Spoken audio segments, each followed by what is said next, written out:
జరుగుతున్నటువంటి ప్రభుత్వాల దాడి పట్ల మనం ఈరోజు చర్చించాలనుకున్నాం. మొదటగా ఈ అంశం డిజిటల్ నిరంకుశత్వం వివిధ రూపాలు, పౌరులపై రాజ్యం, ఆన్లైన్ నిఘా, సైబర్ దాడులు అనే అంశాన్ని మనం ఈరోజు తీసుకున్నాం. ప్రభుత్వం ఏం చేస్తుంది? 2016 నుంచి ఇప్పటి వరకు చూస్తున్నటువంటి పరిణామాలు మనం గమనిస్తే జేఎన్యులో మొదట సైబర్ ఈ టెక్నాలజీని దుర్వినియోగం ఎలా చేయొచ్చు అనేది మనకు జేఎన్యు కన్హయ్ కుమార్ ఇన్సిడెంట్ లో బీజేపీ చేసి చూపింది. అక్కడ దొంగ వీడియోలు సృష్టించి, ఫేక్ వీడియోలు సృష్టించి వారిని దేశద్రోహం చట్టం కింద అరెస్ట్ చేసి నానా బీభత్సం చూసినటువంటి బీజేపీ చివరికి ఇంకా రకరకాల సాఫ్ట్వేర్లతో ఫేస్బుక్, వాట్సాప్ లాంటి గ్రూపులలో తప్పుడు ప్రచారాలు, అబద్ధాలు ప్రచారం చేయడం, అలాగే మర్కజ్ సుదంతాన్ని కూడా డిజిటల్ మీడియా ద్వారా చేసినటువంటి వారి చర్యలు నానాటికి వచ్చినాయి. ఇక ఇప్పుడు తాజాగా సుబ్రహ్మణ్య స్వామి జూలై 18 నాడు ఒక సంచలనం రేపే విషయాలు సొంత పార్టీ నేతలపైనే ఎక్కువ పెడుతూ మాట్లాడడం జరిగింది. ఆ క్రమంలో ఇది స్పైవేర్ ఏదైతే పెగాసస్ స్పైవేర్ సాఫ్ట్వేర్ సంబంధించి కేంద్ర ప్రభుత్వం ఇజ్రాయెల్ ప్రభుత్వం నుండి కొనుగోలు చేసినటువంటి ఎంఎస్ఓల ద్వారా తీసుకున్నటువంటి సాఫ్ట్వేర్ ద్వారా తీవ్రవాదులకు వినియోగించే ఆ సాఫ్ట్వేర్ ని లింకుల్ని ఈ దేశ పౌరుల ఫోన్లకు పంపించి వారి కెమెరాల్ని చివరికి వారి బెడ్రూమ్ రహస్యాలని కూడా తీసుకునే ప్రయత్నాలు ప్రారంభించింది. దీనిపైన సమగ్రమైనటువంటి అవగాహన కలిగినటువంటి ఇద్దరు వక్తలు ఈరోజు మనతో చాలా విషయాలు పంచుకోదలిచారు. అందులో మొదటగా జి రోహిత్, ఆయన కృష్ణా జిల్లా మానవ హక్కుల వేదిక కన్వీనర్ గా చాలా కాలం నుంచి కొనసాగుతున్నారు. వారు ఈ అంశం పైన ఆయన చేసినటువంటి స్టడీ, ప్రభుత్వం చేస్తున్నటువంటి సైబర్ దుర్మార్గాలపైన, అంటే ఒక రకంగా సైబర్ నేరాలు, ప్రభుత్వం చేస్తున్నటువంటి సైబర్ నేరాలపైన ఆయన ఇప్పుడు మన ముందు మాట్లాడాల్సిందిగా కోరుచున్నాము. జి రోహిత్ గారు మాట్లాడండి. థ్యాంక్స్ అహ్మద్ గారు. అందరికీ నమస్కారం అండి. నేను ఇప్పుడు మనం పెట్టుకున్న టైటిల్ చాలా యాక్చువల్గా చాలా యాప్ టైటిల్. అది ఒక్క నిమిషం. డిజిటల్ నిరంకుశత్వం వివిధ రూపాలు. అది చాలా యాప్ట్గా ఉంటుంది. కేవలం ఇప్పుడు పెగాసస్, ఇప్పుడు బయటపడిన ఎన్ఎస్ఓలు పెగాసస్ ద్వారా హ్యాకింగ్ అనేది అదొక ఎక్స్ట్రీమ్ టైప్ ఆఫ్ డిజిటల్ దాడి. కానీ దానికన్నా ముందు చాలా వివిధ రకాలుగా ఏ విధంగా ఇప్పుడు పూర్తిగా డిజిటల్ స్పియర్ లో పూర్తిగా ప్రభుత్వాలు, కేంద్ర ప్రభుత్వం కానీ రాష్ట్ర ప్రభుత్వాలు కానీ పూర్తిగా మన జీవితాన్ని పూర్తిగా ఎలా ప్రభావితం చేస్తానో చిన్న ఉదాహరణతో మొదలు పెడతాను. ఒక ప్రముఖ పత్రిక వాళ్ళు ఆంధ్ర తెలంగాణ రాష్ట్రాలకు ఇక్కడ చిన్న విషయం ఏంటంటే దేశవ్యాప్తంగా అతిపెద్ద నిఘా వ్యవస్థ సృష్టించిన 2 రాష్ట్రాలు ఆంధ్రప్రదేశ్, తెలంగాణ. దేశవ్యాప్తంగా బహుశా కేంద్ర ప్రభుత్వం కన్నా కూడా భారీ స్థాయిలో ఈ 2 నిఘా వ్యవస్థను సృష్టించినాయి. సరే, ఒక ప్రముఖ పత్రికకు చెందిన విలేకరి దీని గురించి కవర్ చేస్తా తెలంగాణ వాళ్ళ దగ్గరికి వెళ్ళినప్పుడు వాళ్ళ గురించి వాళ్ళు ఎంత గొప్పగా చేస్తున్నారని చెప్పుకోవడానికి ఒక చిన్న ఉదాహరణ ఇచ్చారు. హైదరాబాద్కి చెందిన ఒక ప్రముఖ క్రీడాకారిని పేరు తీసుకొని వాళ్ళ సిస్టంలో ఎంటర్ చేయగానే వాళ్ళ ఇంట్లో ఎన్ని కార్లు ఉన్నాయితో సహా, వాళ్ళ ఇంట్లో ఎంతమంది ఉంటున్నారు, వాళ్ళ ఇంట్లో ఎన్ని కార్లు ఉన్నాయి, వీళ్ళ అన్నదమ్ములు ఎవరు, వాళ్ళ అక్క చెల్లెలు ఎవరు, వాళ్ళకి ఏమేమి ఉన్నాయి, ప్రతి విషయం వచ్చింది. ప్రతి విషయం. ఇక్కడ ఇంకో చిన్న విషయం ఏంటంటే ఇదంతా ఆధార్ లేకుండా చేశారు. వాళ్ళు ఆధార్ నెంబర్స్ తో సంబంధం లేకుండా వాళ్ళు అటువంటి అతిపెద్ద డేటాబేస్ సృష్టించారు. ఇదంతా కూడా తర్వాత దీని గురించి క్లుప్తంగా చెప్తాను. 2016లోనూ తెలంగాణలో ఎప్పుడు చేశారు సమగ్ర కుటుంబ సర్వే నుంచి తీసుకున్న సమాచారం ద్వారా ఒక పెద్ద మొత్తం ఈ సర్వేలెన్స్ వ్యవస్థ మొత్తం తెలంగాణ ప్రభుత్వం సృష్టించింది గత 4 ఏళ్ళలో. అదే విధంగా ఇటే ఆంధ్రప్రదేశ్ ప్రభుత్వం కూడా అటువంటివి చాలా పెద్ద వ్యవస్థను సృష్టించింది. ఇప్పుడు ప్రభుత్వం మారాక ఆంధ్రప్రదేశ్ లో అది కొంచెం వెనకడి చేసినట్టుంది. ఇంతకుముందు ప్రభుత్వం, తెలుగుదేశం ప్రభుత్వం చంద్రబాబు నాయుడు హయాంలో ఉన్నప్పుడు అది చాలా భారీ స్థాయిలో నడిచేది. ఇప్పుడు కొంచెం అది అంతగా పట్టించుకుంటున్నట్లేరు. కానీ 2 రాష్ట్రాలు సృష్టించినంత నిఘా వ్యవస్థ బహుశా దేశంలో ఇంకే రాష్ట్రం సృష్టించలేదు. కేంద్ర ప్రభుత్వం కూడా సృష్టించింది అనుకోవట్లేదు. ఎందుకంటే తెలంగాణ ప్రభుత్వం కేంద్ర ప్రభుత్వానికి చెప్పింది, మీకు కావాలంటే మీకు కూడా ఇలాంటివి మేము తయారు చేసి పెడతామని చెప్పి. ఇప్పుడు ఆధార్ వాడటానికి మొన్న వచ్చిన పుట్టస్వామి జడ్జిమెంట్ తర్వాత పెద్దానికి ఆధార్ వాడటానికి కొంచెం అది అడ్డంకులు ఉన్నాయి కాబట్టి ఆధార్ తో సంబంధం లేని అంత పెద్ద నిఘా వ్యవస్థ సృష్టించింది. ఈ విషయాన్ని పక్కన పెడితే ఇప్పుడు ఈ డిజిటల్ నిరంకుశత్వం. ఇప్పుడు డిజిటల్ నిరంకుశత్వం అంటే ఏ విధంగా చెప్పుకోవచ్చు మనం? మనకి నిరంకుశ చట్టాలు ఎన్నో ఉన్నాయి భారతదేశంలో.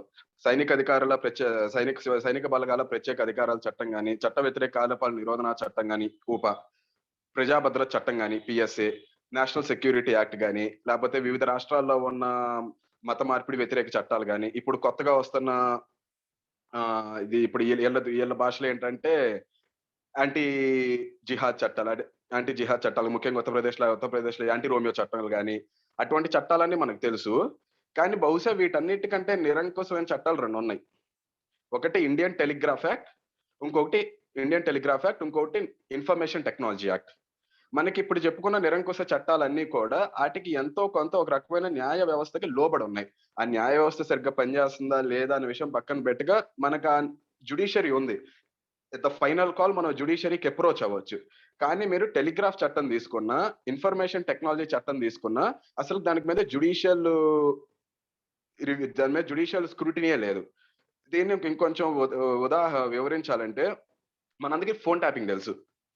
ఫోన్ ట్యాపింగ్ ఎలా చేస్తారంటే టెలిగ్రాఫ్ చట్టంలో సెక్షన్ 52 కింద ఫోన్ ట్యాపింగ్ చేయడానికి పర్మిషన్ ఉంది. పర్మిషన్ ఎవరెవరు ఇవ్వచ్చు? కేంద్ర స్థాయిలో సెక్రటరీ ఇవ్వచ్చు. కొన్ని పరిస్థితుల్లో జాయింట్ సెక్రటరీలు ఇవ్వచ్చు. ఇంకొన్ని పరిస్థితుల్లో ఏ ఏజెన్సీ అయితే ఫోన్ ట్యాపింగ్ చేస్తుందో అది సిబిఐ గాని, ఈడీ గాని, ఆర్ఐడబ్ల్యూ గాని ఎవరైనా గాని ఏ ఏజెన్సీ అయితే ఫోన్ ట్యాపింగ్ చేస్తుందో దానికి సంబంధించిన అత్యున్నత అధికారి గాని, రెండో అత్యున్నత అధికారి గాని కూడా పర్మిషన్ ఇవ్వచ్చు సందర్భాన్ని బట్టి. అలాగే రాష్ట్ర స్థాయిలో కూడా సెక్రటరీ ఇవ్వచ్చు, జాయింట్ సెక్రటరీ ఇవ్వచ్చు, ఐజీ దాని పై స్థాయి అధికారి ఇవ్వచ్చు. రాష్ట్ర స్థాయిలో, అది కేంద్ర స్థాయిలో. ఇప్పుడు దీనికి పర్మిషన్ ఎలా ఇస్తారు? ఎవరికీ తెలీదు. ఇది సమాచార హక్కు చట్టం కింద రాదు. దీని గురించి ఎటువంటి సమాచారం ప్రజా బాహుళ్యంలో లేదు. చట్ట ప్రకారం కూడా పెట్టవలసిన అవసరం వాళ్ళకి లేదు. వాళ్ళు ఏ కారణం చేతైనా కూడా ఎవరి ఫోన్ అయినా కూడా ట్యాప్ చేయొచ్చు. ఇప్పుడు మనకి యూఏపీఏ చట్టంలో ఎంత చిన్న చిన్న విషయాలను కూడా మనకి యూఏపీఏ చట్ట పరిధిలోకి తీసుకొస్తారు. అదే విధంగా ఈ టెలిగ్రాఫ్ చట్టంలో కూడా సెక్షన్ 52 చూస్తే మనం ఏ కారణం చెప్పైనా సరే ఫోన్ ట్యాప్ చేయొచ్చు. ఇలా కనీసం ఒక సెక్రటరీ, ఇద్దరు జాయింట్ సెక్రటరీలు, కనీసం నలుగురు, 2, 2, 4 కనీసం 5గురు. 5గురికి దానికి అనుమతి ఇచ్చే అధికారం ఉంది. రాష్ట్ర స్థాయిలో కూడా అంతే. నలుగురికి, 5గురికి అనుమతి ఇచ్చే అధికారం ఉంది. ఇప్పుడు అదే చట్టం ప్రకారం ఒకసారి ఇలా అనుమతి ఇచ్చిన తర్వాత వారం రోజుల్లో ఇచ్చిన అనుమతిని రివ్యూ చేయాలి. ఆ రివ్యూ చేయడానికి ఒక కమిటీ ఉంది. ఆ కమిటీలో ఎవరున్నారు? మనం ఎన్నుకున్న ప్రజాప్రతినిధులు లేరు. న్యాయ వ్యవస్థకి సంబంధించినోళ్ళు లేరు. మళ్ళీ సెక్రటరీలు ఉన్నారు. కేంద్ర స్థాయిలో చూసుకుంటే law affairs secretary, telecommunications secretary, cabinet secretary. అంటే ఈళ్ళ సోదర సోదరి సెక్రటరీలు ఆ ట్యాపింగ్‌కి అనుమతిస్తే మిగతా వాళ్ళు దాన్ని రివ్యూ చేసి అది అవునా కాదా అని చెప్తారు. అంటే వాళ్ళలో వాళ్ళే చెప్పుకుంటారు. ఇక్కడ ఇంకో విషయం ఏంటంటే ఏవి కూడా బయట లేవు. 2016లో 2014లో అనుకుంటా. 14లోనో, 16లోనో పార్లమెంట్‌లో ఇచ్చిన జవాబు ప్రకారం వీళ్ళకి ఇది కేవలం కేంద్ర ప్రభుత్వం నుంచి. కేంద్ర ప్రభుత్వం నుంచి రోజుకి 250 నుండి 300 రిక్వెస్ట్‌లొస్తున్నాయి. మేము ఫోన్ ట్యాపింగ్ చేయాలి అని చెప్పి. అది కేవలం కేంద్ర ప్రభుత్వం. అది కాకుండా మనం ఇప్పుడు ఏజెన్సీలు సిబిఐ, ఈడీ, ఆర్ఐడబ్ల్యూ, ఐబీ అవి తీసుకున్న, రాష్ట్ర ప్రభుత్వాలు తీసుకున్న ఇంకెన్ని వందల వేల రిక్వెస్ట్‌లొస్తాయో మనం చూడొచ్చు. ఒక 3 సభ్యుల కమిటీ రోజుకి ఎన్ని రిక్వెస్ట్‌లను పరిశీలించగలదో, ఎన్ని రిక్వెస్ట్‌లను ఓకే చేయగలదు? అది మానవ మాతృకు సాధ్యమయ్యే పని కాదు. దాని తర్వాత 2016 నుంచి 2019 వరకు మీకెన్ని రిక్వెస్ట్‌లొచ్చినియి, ఎన్ని యాక్సెప్ట్ చేశారు, ఎన్ని రిజెక్ట్ చేశారని చెప్తే, ఇది జాతీయ భద్రతకు సంబంధించిన విషయం కాబట్టి దీని గురించి మేము ఎటువంటి సమాచారం ఇవ్వకూడదు అని చెప్పి సెక్షన్ 81 ఆఫ్ ఆర్‌టిఐ కింద ఆ ఆర్‌టిఐని తిరస్కరించారు. ఇప్పటికే మనకి ఆళ్ళకెన్ని వస్తున్నాయి, ఎన్ని యాక్సెప్ట్ చేస్తున్నారు, ఎన్ని రిజెక్ట్ చేస్తున్నారు, దానికి ఎటువంటి కారణాలు చెప్తున్నారు, ఏవి సమాచారం లేదు. ఎప్పుడు ఇవ్వరు గూడా. అసలు ఏమి పారదర్శకత లేనిది. వాళ్ళే ఇది జేస్తారు. వాళ్ళే అనుమతులిస్తారు. ఎందుకు అనుమతులిచ్చారో చెప్పరు. ఎన్ని అనుమతులిచ్చారో చెప్పరు. ఏ విధంగా అనుమతులిచ్చారో చెప్పరు. ఎన్ని తిరస్కరించారో చెప్పరు. ఎన్ని ఒప్పుకున్నారో చెప్పరు. దాని గురించి ఎటువంటి సమాచారం మనకి పబ్లిక్ డొమైన్‌లో లేదు. అది ఫోన్ ట్యాపింగ్‌కి సంబంధించి. ఇప్పుడు తర్వాత ఫోన్ ట్యాపింగ్ అనేది మనకి ఇంకొంచెం ఇక్కడ కట్ చేసి ఇంకొంచెం ముందుకెళ్తే మనకి ఇంటెలిజెన్స్ గ్యాదరింగ్‌లో ఇంతకుముందు బ్రిటిష్ ఆళ్ళ టైమ్ ఉన్నప్పుడు ఫీల్డ్ ఇంటెలిజెన్స్ ఉండేది. ముఖ్యంగా ఐబీ వాళ్ళు. బ్రిటిష్ టైమ్ అయిపోయాక ఫోన్‌లొచ్చిన తర్వాత ఎక్కడో చదివిన దాని ప్రకారం 1951లో 12 ఫోన్‌లు ట్యాపింగ్ కింద ఉండేవని చెప్పి. అప్పటికి ల్యాండ్ లైన్‌లొచ్చినియి. సో, ట్యాపింగ్ మొదలైంది. అది రెండో రెండో సెకండ్ లెవెల్ అది. థర్డ్ లెవెల్‌కి వచ్చేసరికి ఇంటర్నెట్ వచ్చింది. ఇప్పుడు ఇంటర్నెట్‌కి వచ్చాక మనం ఈమెయిల్స్ గాని, తర్వాత మన కాల్స్ గాని ఇంటర్నెట్ ద్వారా చేసుకోవచ్చు మనం. ఇప్పుడు వాటిని ట్యాపింగ్ చేయటానికి ఇదే ప్రాసెస్ ఉంది. ఐటీ యాక్ట్ 2009 ప్రకారం. మనం ఐటీ యాక్ట్ అందరం సుప్రీం కోర్ట్ ఐటీ యాక్ట్ 66 కొట్టేసింది. ఏది మనం సోషల్ మీడియాలో ఏమన్నా రాస్తే దాని నేరం అవ్వచ్చు అని చెప్పి అది చాలా నిరంకుశమైన సెక్షన్ అని చెప్పి సుప్రీం కోర్ట్ కొట్టేసింది. బహుశా దానికన్నా నిరంకుశమైన సెక్షన్ 69. అక్కడ గూడా ఇలాగే ఇంటర్సెప్ట్ చేయొచ్చు. ఫోన్‌ని ట్యాపింగ్ అంటారు. ఈ కమ్యూనికేషన్ ఇంటర్సెప్షన్ అంటారు. అంటే ఫోన్ గాదు ఇంటర్సెప్షన్ అనొచ్చు. మన రెగ్యులర్‌గా వాడుకునే భాషలో మనం ఫోన్ ట్యాపింగ్ అంటాం దాన్ని. ఇక్కడ గూడా ఇదే ప్రాసెస్. ఇలాగే కనీసం నలుగురు, ఐదుగురు ఇవ్వచ్చు. ఇలాగే వాళ్ళ సోదరి ఐఏఎస్ ఆఫీసర్‌ల రివ్యూ కమిటీలో ఉంటారు. దీని గురించి గూడా ఎటువంటి సమాచారం బయటుండదు. అసలకి ఏ ఏజెన్సీలు ట్యాపింగ్ చేయటానికి, ఇంటర్సెప్ట్ చేయటానికి అనుమతి ఉందన్న విషయం గూడా ఇప్పటి వరకు మనకు తెలీదు. దానికున్న స్టాండర్డ్ ఆపరేటింగ్ ప్రొసీజర్ ఏంటని కూడా మనకు తెలీదు. మొన్న సుప్రీం కోర్ట్‌లో ఒక కేస్ ఏసినప్పుడు ఈ స్టాండర్డ్ ఆపరేటింగ్ ప్రొసీజర్ ఏంటి అనే విషయం బయటకొచ్చింది. అప్పుడు వరకు అసలు మనకు తెలియని కూడా తెలీదు. ఆ లోపల ఏం జరుగుద్దో మనకు తెలీదు. ఎవరి ఫోన్‌లు ట్యాప్ చేస్తున్నారో తెలీదు. ఎన్ని ఫోన్‌లు ట్యాప్ చేస్తున్నారో తెలీదు. ఎవరి కంప్యూటర్‌లో ఇంటర్సెప్ట్ చేస్తున్నారో, ఎవరి మెయిల్స్ ఇంటర్సెప్ట్ చేస్తున్నారో తెలీదు. దీని రిపర్కషన్ ఎక్కడుంటదంటే, ఇప్పటికి మన ఇండియాలో కోర్ట్‌లో ఇల్లీగల్‌గా ఎవిడెన్స్ తీసుకున్నా కూడా అడ్మిసిబుల్. కాబట్టి ఈ విధంగా వాళ్ళు ఎవిడెన్స్ తీసుకున్నా గూడా, అసలకి ఈ టెలిగ్రాఫ్ చట్టాన్ని గాని, ఐటీ చట్టాన్ని గూడా పాటించకుండా ఎవిడెన్స్ తీసుకున్నా గూడా రేపది కోర్ట్‌లో అడ్మిసిబుల్. దాని రిపర్కషన్ అక్కడ ఉంటది. కేవలం వాళ్ళు సమాచారం తీసుకొని పెట్టుకొని జనాల్ని హింసించేది, ఆళ్ళ కదలికల్ని, ఆళ్ళ గోప్యతని పూర్తిగా ధ్వంసం చేసేది ఒక ఎత్తైతే, ఆళ్ళు ఇల్లీగల్‌గా ఇయన్నీ చేసి అసలు మనకి ఏ సమాచారం లేకుండా ఇయన్నీ చేసి వాటిని తీసుకెళ్ళి కోర్ట్‌లో పెట్టుకునే సౌలభ్యం గూడా ఆళ్ళకుంది. ఎందుకంటే ఇప్పటికి నాకు అవగాహన ఉన్నంత వరకు ఇప్పటికి మన సుప్రీం కోర్ట్ జ్యూరిస్ప్రుడెన్స్ ఏంటంటే, ఎవిడెన్స్ ఏ విధంగా తీసుకున్నా పర్వాలేదు. ఆ ఎవిడెన్స్ అడ్మిసిబుల్ అయితే, అది ఇల్లీగల్‌గా ఎవిడెన్స్ తీసుకున్నా కూడా చెల్లుద్ది అనేది ఇప్పటికి ఉన్న జ్యూరిస్ప్రుడెన్స్ అని నాకు అర్థమైనంత వరకు అది. మరి ఏమన్నా మారిందో నాకేం తెలీదు. నాకు అర్థమైనంత వరకు ఇల్లీగల్‌గా ఎవిడెన్స్ తీసుకున్నా కూడా అది అడ్మిసిబుల్ అని. సో, ఈ విధంగా వాళ్ళు ఏ విధంగా తీసుకుంటా ఎళ్ళినా కూడా అది అడ్మిసిబుల్. పూర్తిగా మనకి సంబంధం దాని మీద ఒక జ్యుడిషియల్ ఓవర్‌సైట్ లేదు. అదే ఇప్పుడు యూకే, యూఎస్ లాంటి దేశాల్లో చూసుకుంటే ఒకప్పుడు యూకేలో కూడా ఇలాగే ఉండేది. కానీ ఇప్పుడు యూకేలో జ్యుడిషియల్ కమిషనర్ అనుమతి కావాలి. ఏదన్నా ఇంటర్సెప్ట్ చేయాలన్నా ఏదైనా గూడా. యూఎస్‌లో గూడా local circuit court judge warrant గావాలి. ఆ జడ్జెస్ సాటిస్ఫై అవ్వాలి. కారణాలున్నాయి. ఏ కారణాల వల్ల చేస్తున్నారు. ఇంకో రకంగా చేయలేరా? లేదు ఇంకా చేయటానికి ఇంకేం మార్గాలు లెవ్వు. తప్పక చెయ్యక తప్పదు అనుకున్నప్పుడే జడ్జి అక్కడ అనుమతిస్తారు. కానీ ఇక్కడ మన దగ్గర అటువంటివి ఏమీ లేవు. అసలు జడ్జి దగ్గరికెళ్ళాల్సిన పని గాదు గదా! కనీసం ఆ రివ్యూ కమిటీలో కనీసం ఎగ్జిక్యూటివ్‌ని దాటి ఇంకోళ్ళు లేరు. మనకి ఎగ్జిక్యూటివ్ ఉంది, జ్యుడిషియరీ ఉంది, లెజిస్లేచర్ ఉంది. ఇది మొత్తం ఎగ్జిక్యూటివ్ చేసేదే. ప్లస్ ఇది కాకుండా మనం ఆ చట్టం చూస్తే ఏ కారణం చేతైనా ట్యాప్ చేసే రాజేష్ గారు, అవకాశం ఉంటుంది. రోహిత్ గారు మీరు కెమెరా షేక్ కాకుండా పట్టుకోరా. ఓకేనండి. అది మా కళ్ళకు స్ట్రెయిన్ అవుతుంది. కొంచెం తర్వాత నెమ్మదిగా మీరు ఫాస్ట్ గా మాట్లాడుతున్నారు. కొంచెం నెమ్మదిగా చాలా కెమెరా ఫాస్ట్ గా మాట్లాడుతుంది. కొంచెం ఒకటి నెమ్మదిగా చూడండి. తర్వాత slow గా మీరు తల బాగా కిందకు ఉంది ఫ్రేమ్ లో, కొంచెం మీరు పైకి తీసుకోండి. క్లోజ్అప్ తీసుకున్నా పర్వాలేదు. స్పీడ్ కూడా తగ్గింది ఓకే. కొంచెం. సరే, తల మీద నెగటివ్ స్పేస్ తగ్గియండి. ఆ, కూర్చోండి, స్ట్రైట్ గా కూర్చోండి. సార్ కొద్దిగా స్లోగా చెప్పమని సార్ జరా. ఓకేనండి. Thank you sir. మెయిన్గా షేక్ కావద్దు. షేక్ అయితే మాకు కళ్ళ స్ట్రెయిన్. ఓకేనండి. ఆ, ఇప్పుడు అడ్డంగా పెట్టుకోండి, లేకపోతే కెమెరా అడ్డంగా పెట్టుకోండి రోహిత్. ఏమనుకోకుండా, ఎందుకంటే అడ్డంగా పెట్టు. ఫ్రేమ్ లో కొంచెం ఒక బిట్ కనిపిస్తుంది అంతే, అట్లా. ఓకే. ఇప్పుడు మనం దీన్ని ఇక్కడ వెళ్తే ఇప్పుడు ఆ టెలిగ్రాఫ్ చట్టంలో గాని, మనకి ఐటీ చట్టంలో కానీ ఏ కారణం చేతైనా మనం ఫోన్ ట్యాప్ చేయొచ్చు. మన కమ్యూనికేషన్స్ ఇంటర్సెప్ట్ చేయొచ్చు అని చెప్పి క్లియర్‌గా ఉంది. అంటే మనకి ఈ సెడిషన్ చట్టంలో ఉంటది గదా! ఆహ్, ప ప ఫ్రెండ్లీ నేషన్స్‌తో ఉన్న సంబంధాలకు సంబంధించి గాని, లేపోతే మన భారతదేశ భద్రతకు సంబంధించింది గాని, అలాగే దాంతో కూడా పదం ఉంటది. పబ్లిక్ ఆర్డర్ అని.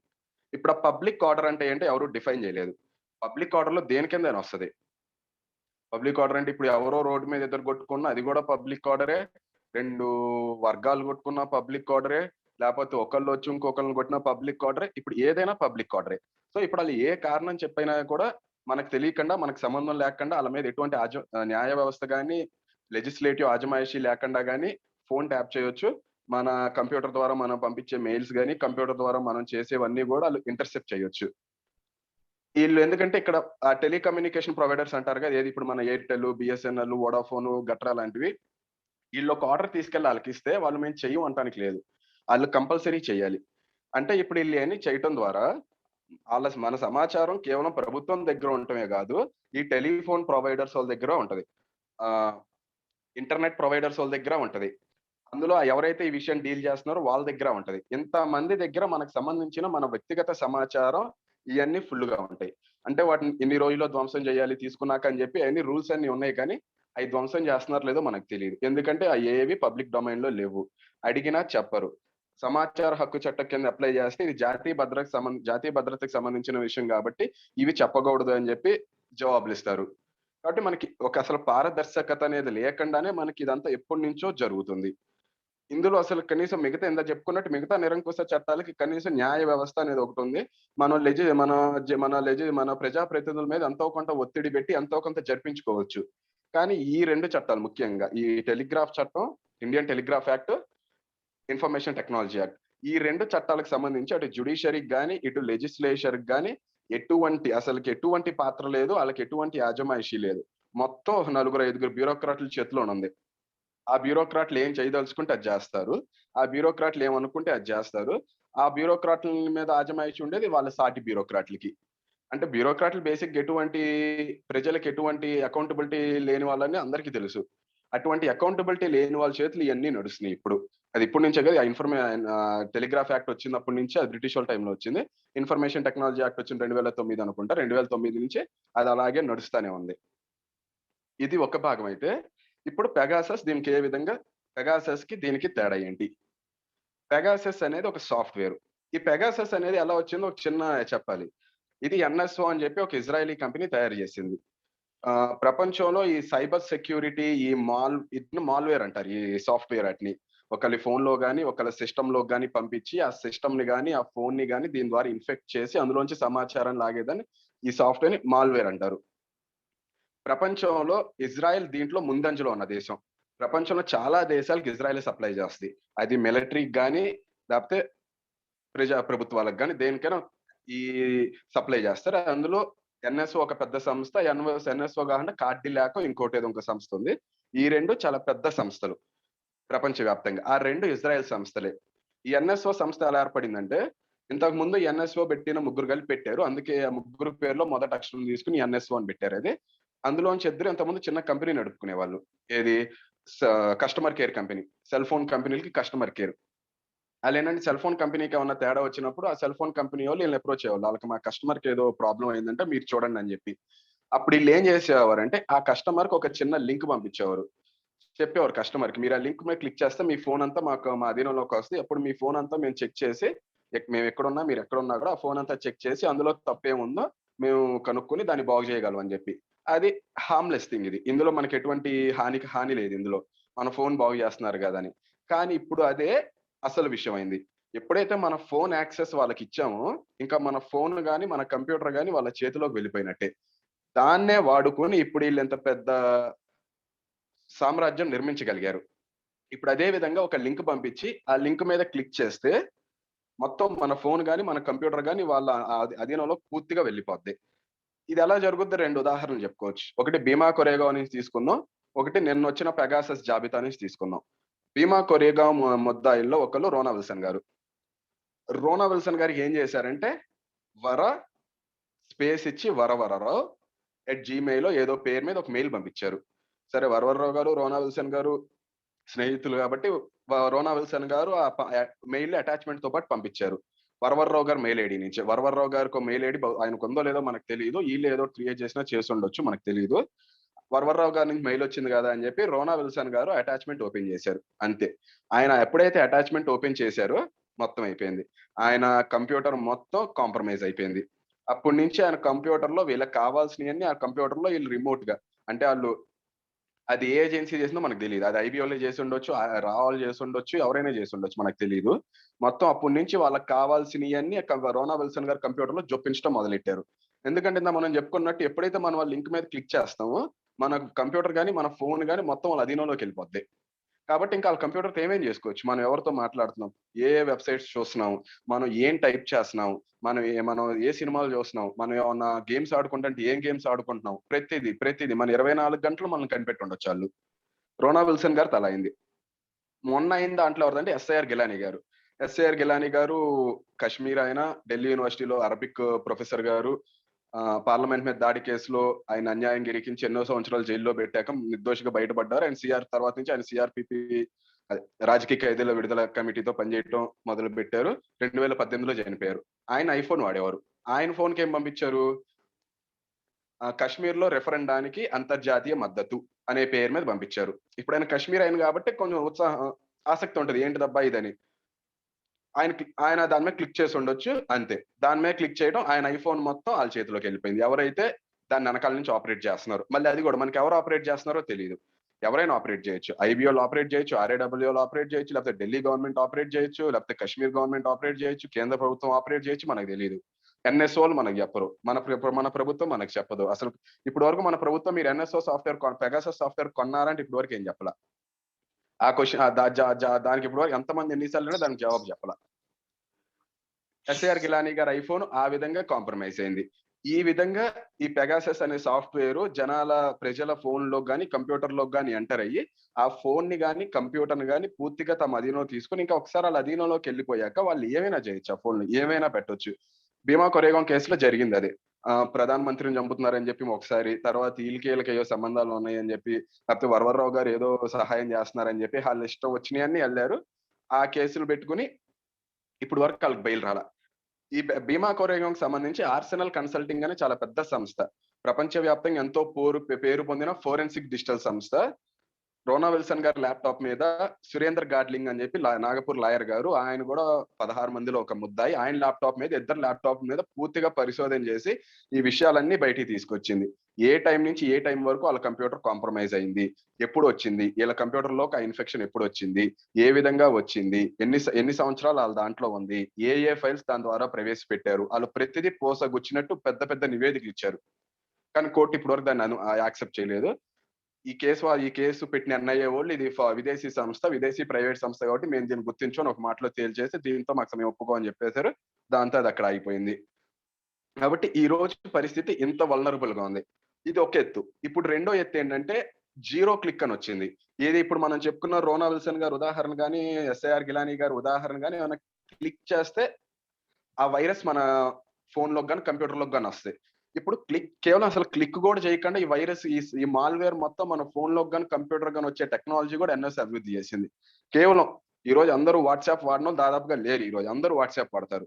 ఇప్పుడు ఆ వాట్సాప్ ఒక మిస్డ్ కాల్ ఇస్తే మన వాట్సాప్ నంబర్ చాలు, ఆ మాల్వేర్ మొత్తం మన వాట్సాప్ లోకి వచ్చేస్తాయి. మనం ఏం క్లిక్ కూడా చేయక్కర్లే. ఇంకా కనీసం ఇప్పుడు వరకు వీళ్ళు క్లిక్ చేశారు, ఇప్పుడు మనం క్లిక్ కూడా చేయక్కర్లే. మనం జాగ్రత్తగా ఉందాము, మనకి ఏ లింక్స్ వచ్చినా క్లిక్ చేయొద్దు అనుకోవడానికి కూడా లేదు.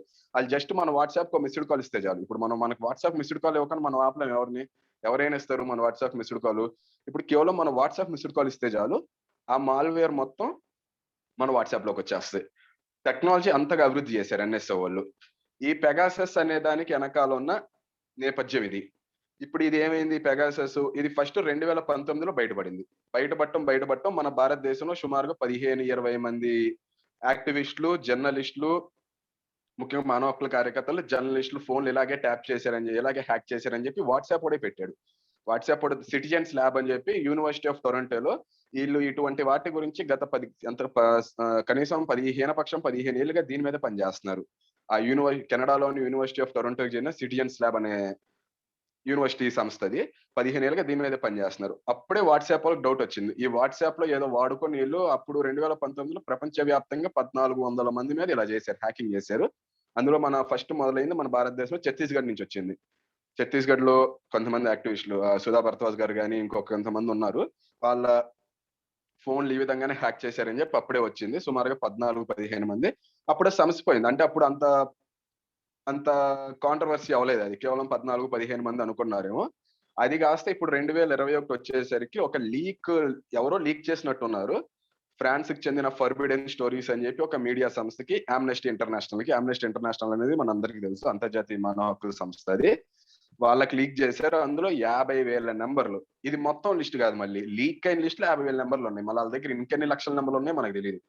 అందులో నుంచి భారతదేశానికి సుమారుగా 1000 నెంబర్లు ఉన్నాయి, భారతదేశానికి చెందిన వాళ్ళవి. అందులో మన ఇది 17 మీడియా సంస్థలు కలిసి దీని మీద ఇన్వెస్టిగేషన్ చేసి గత 4-5 నెలలుగా ఈ విషయాన్ని బయటికి తీసుకొచ్చినాయి. మన భారతదేశంలో ఆ పని చేసింది ఎవరంటే వైర్ అనే మీడియా హౌస్. ఆ వైర్ మీడియా హౌస్ ఈ 1000 మందిలో 300 నెంబర్లు ఐడెంటిఫై చేయగలిగింది. అందులో అనిల్ అంబానీ దగ్గర నుంచి చివరికి ఈ పెగాసస్ ని ప్రభుత్వం చేసిన దాన్ని వెనకేసుకొచ్చిన ఐటీ కమ్యూనికేషన్ మినిస్టర్ అశ్విని కూడా ఉన్నాడు. మొన్నే కొత్తగా వచ్చాడు IT electronics and communication minister గా. అనిల్ అంబానీ దగ్గర నుంచి ఆ మనిషి వరకు లేనోళ్ళు లేరు. సిబిఐ చీఫ్ అలోక్ వర్మ, రెండో ఆయన ఆర్కే అస్తానా, అందులో మూడో ఆయన ఏకే శర్మ, అనిల్ అంబానీ, ఆ ఇద్దరు మినిస్టర్లు, ఇంకా మానవ హక్కుల కార్యకర్తలు అయితే చెప్పాల్సిన పని లేదు, జర్నలిస్టులు, 300 నంబర్ల వరకు ఐడెంటిఫై చేయగారు. కశ్మీర్ నుంచి ఒక 25 మంది, ఈశాన్య భారతదేశం నుంచి ఒక 10-15 మంది, అందరూ వీళ్ళు వాళ్ళు అని లేకుండా అందరూ ఉన్నారు. చాలా డిఫెన్స్ కంపెనీల హెడ్లు అందరూ ఉన్నారు. బీజేపీ వ్యతిరేకులు ఉన్నారు. ఆర్ఎస్ఎస్ ప్రవీణ్ తోగాడియా ఉన్నాడు, విహెచ్పి ప్రవీణ్ తోగాడియా ఉన్నాడు.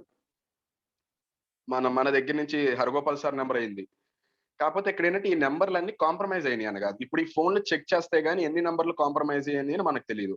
ఇప్పుడు అందరి ఫోన్లు చెక్ చేయడం కుదరదు, ఇన్ని వేల మంది ఫోన్లు చెక్ చేయడం అంటే కుదరదు. కాబట్టి వాళ్ళు ఒక శాంపుల్ తీసుకొని ఎవరైతే ఫోన్లు ఇవ్వడానికి సిద్ధపడ్డారో ఆమ్నెస్టీ సంస్థ వాళ్ళు వాళ్ళ సెక్యూరిటీ ల్యాబ్ ద్వారా ఈ ఫోన్లు ఎవరైతే ఫోన్లు ఇవ్వడానికి ఒప్పుకున్నారో వాళ్ళ ఫోన్లు చెక్ చేసి చెప్పారు, మీ ఫోన్లు ఇలా కాంప్రమైజ్ అయిపోయినాయి, మీ ఫోన్ హ్యాక్ అయిందని చెప్పి.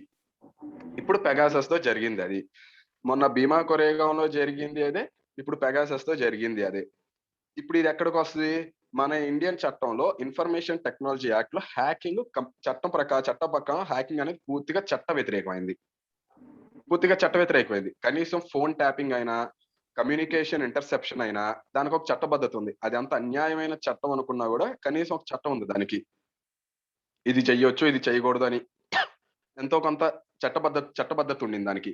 కానీ ఇప్పుడు హ్యాకింగ్ వచ్చేసరికి హ్యాకింగ్ కి చట్టబద్ధత అనేదే లేదు అసలుకి. ఎటువంటి చట్టబద్ధత లేకుండా హ్యాకింగ్ చేశారు. ఈ హ్యాకింగ్ ఎవరు చేశారో మనకు తెలియదు. కేంద్ర ప్రభుత్వం చేసుండొచ్చు, రా చేసుండొచ్చు, ఐబీ చేసుండొచ్చు, సిబిఐ చేసుండొచ్చు, రాష్ట్ర ప్రభుత్వాలు చేసుండొచ్చు, ఎవరైనా చేసుండొచ్చు, మనకు తెలియదు. మనకి కేంద్ర ప్రభుత్వాలు మనకు చెప్పవు, ఎన్ఎస్ఓలు అసలు చెప్పరు.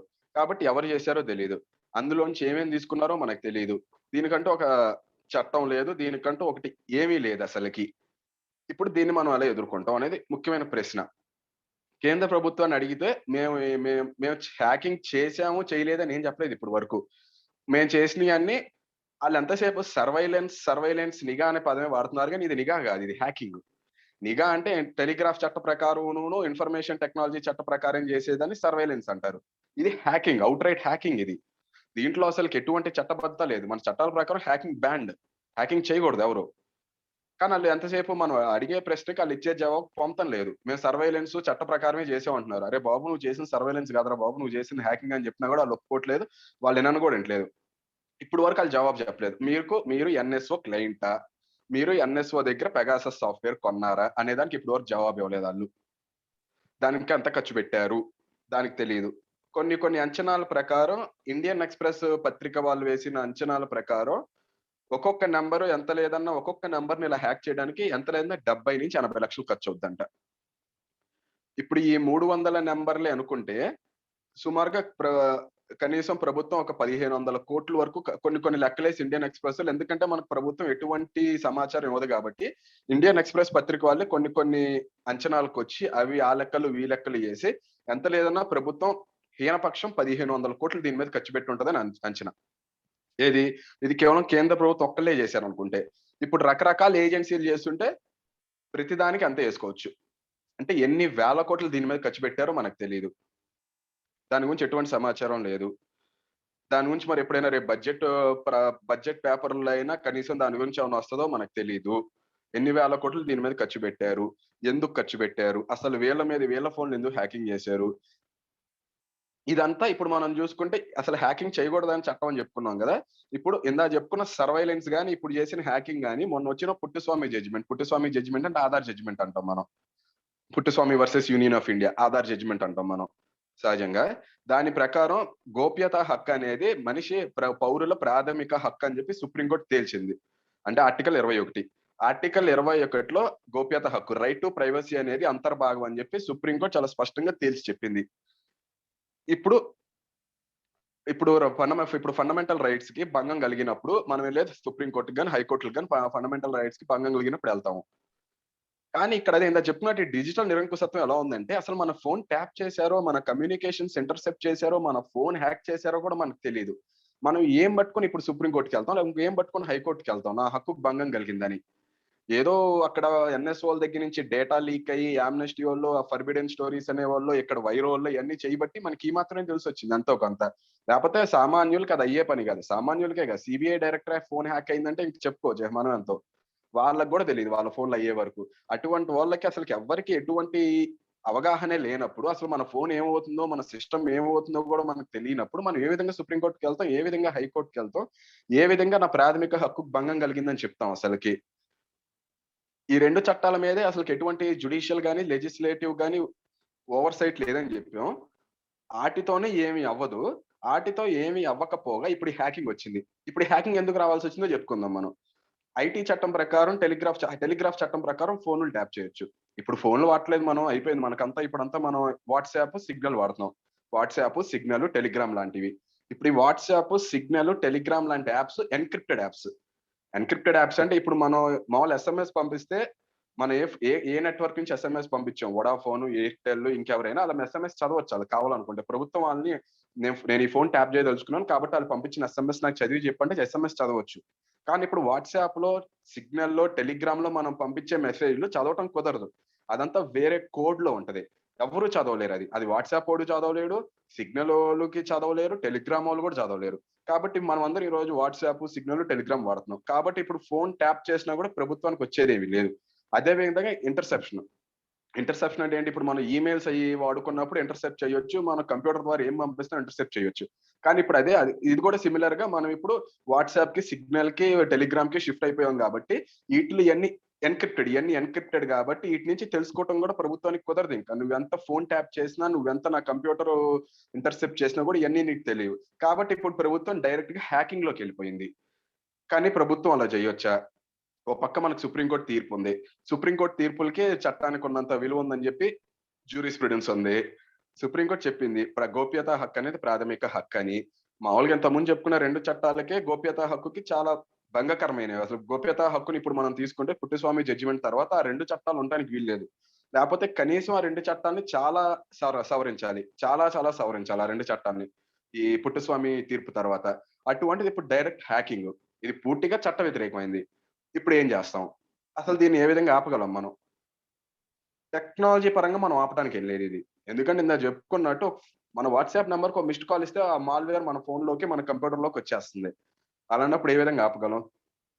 ఇటువంటిదే 2013లోనే అమెరికాలోని ఎన్ఎస్ఏ సంస్థ చేస్తున్న మాస్ సర్వేలెన్స్‌ని బయటపెట్టి ప్రపంచవ్యాప్తంగా ఎంతో పేరు పొందిన ఎడ్వర్డ్ స్నోడెన్ చెప్పేది కూడా ఇదే ఇప్పుడు.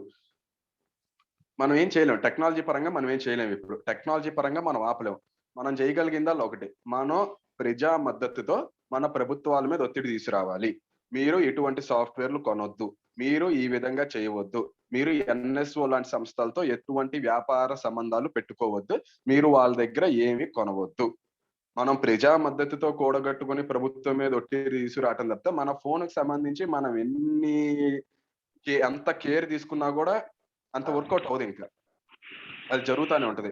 మనం ఎన్ని సాఫ్ట్‌వేర్‌లు మార్చినా, మనం ఎంత కేర్‌ఫుల్‌గా ఉన్నా ఎళ్తే ఇంకా ఈ స్మార్ట్ ఫోన్ కంటే చిన్న ఫోన్‌కెళ్ళిపోవాలి. అదొక్కటే మనం చేయగలిగేది టెక్నాలజీ పరంగా.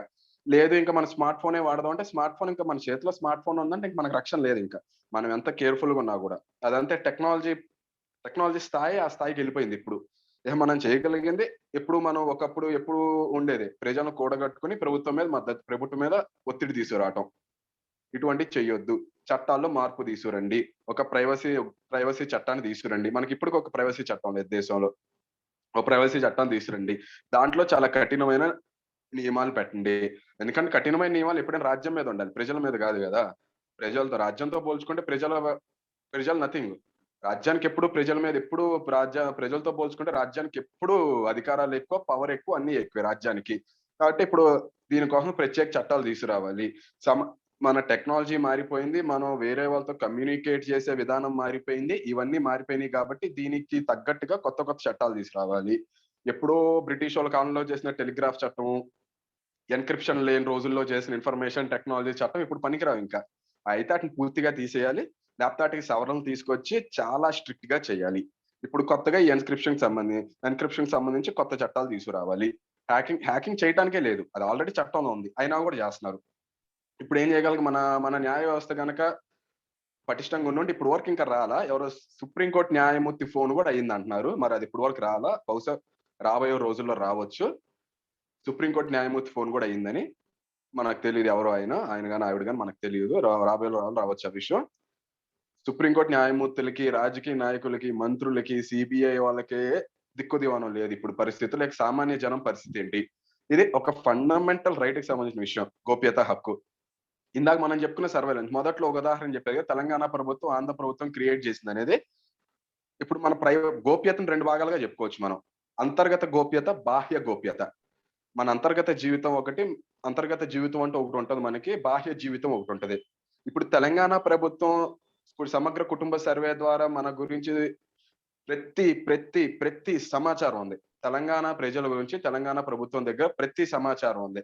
కేవలం మీ పేరు కొడితే మీకు సంబంధించిన ప్రతి సమాచారం వస్తాయి. మీకు భూమి ఉంటే గనక ఎంత ఉంది, ఎక్కడ ఉంది, అమ్మితే గనక ఎవరికి అమ్మారు, ఎప్పుడు కొన్నారు, ఇల్లు ఎన్ని బళ్ళు ఉన్నాయి, ఇంట్లో ఎంతమంది ఉన్నారు, ఎవరెవరు ఏం చదువుతున్నారు, మీ విద్యార్హతలు ఏంటి, ప్రతిదీ ఉంది తెలంగాణ ప్రభుత్వం దగ్గర.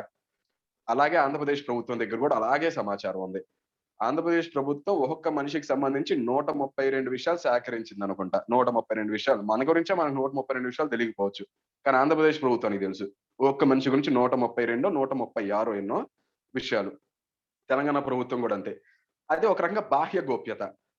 మన రోజువారీ బయట చేసే పనులవి. ఇప్పుడు మన అంతర్గత గోప్యత అనేది మనకుంటది. మన ఫోనుల్లో మాట్లాడుకునేది, మన బంధువులతో, మన మిత్రులతో, మన పరివారంతో మాట్లాడుకునే విషయాలు అయన్నీ ఉంటాయి. అదేమో ఆ బాహ్య గోప్యతనేమో ఆ విధంగా పూర్తిగా ఆళ్ళ అధీనంలో తీసుకున్నారు. ఇప్పుడు మన అంతర్గత గోప్యతనేమో ఈ విధంగా హ్యాకింగ్ ద్వారా, పెగాసస్ లాంటి సాఫ్ట్‌వేర్ ద్వారా దాన్ని కూడా పూర్తిగా తమ అధీనంలో తీసుకున్నారు. అంటే బేసిక్ ఇప్పుడు మనిషి అనేవాడు లేడు ఇంకిప్పుడు. బేసిక్‌గా మనిషి అనే ఒక అబ్స్ట్రాక్ట్ ఎంటిటీ పూర్తిగా ఇప్పుడు రాజ్యం చేతిలో ఉంది. ఇక మనం ఫోన్‌లో ఏం మాట్లాడుతున్నామో తెలుసు. మన ఇంట్లో వాళ్ళతో ఏం మాట్లాడుతున్నామో వాళ్ళకి తెలుసు. మనం బయటికెళ్ళి ఎక్కడేం కొంటున్నామో వాళ్ళకి తెలుసు. బయట మనం ఎక్కడ పొలం కొన్నాం దగ్గర నుంచి ఇంట్లో మనం ఆ పొలం గురించి ఇంట్లో వాళ్ళతో ఏం మాట్లాడుకుంటున్నాం అనే ప్రతి విషయం వరకు ఇప్పుడు రాజ్యం చేతిలో ఉంటుంది.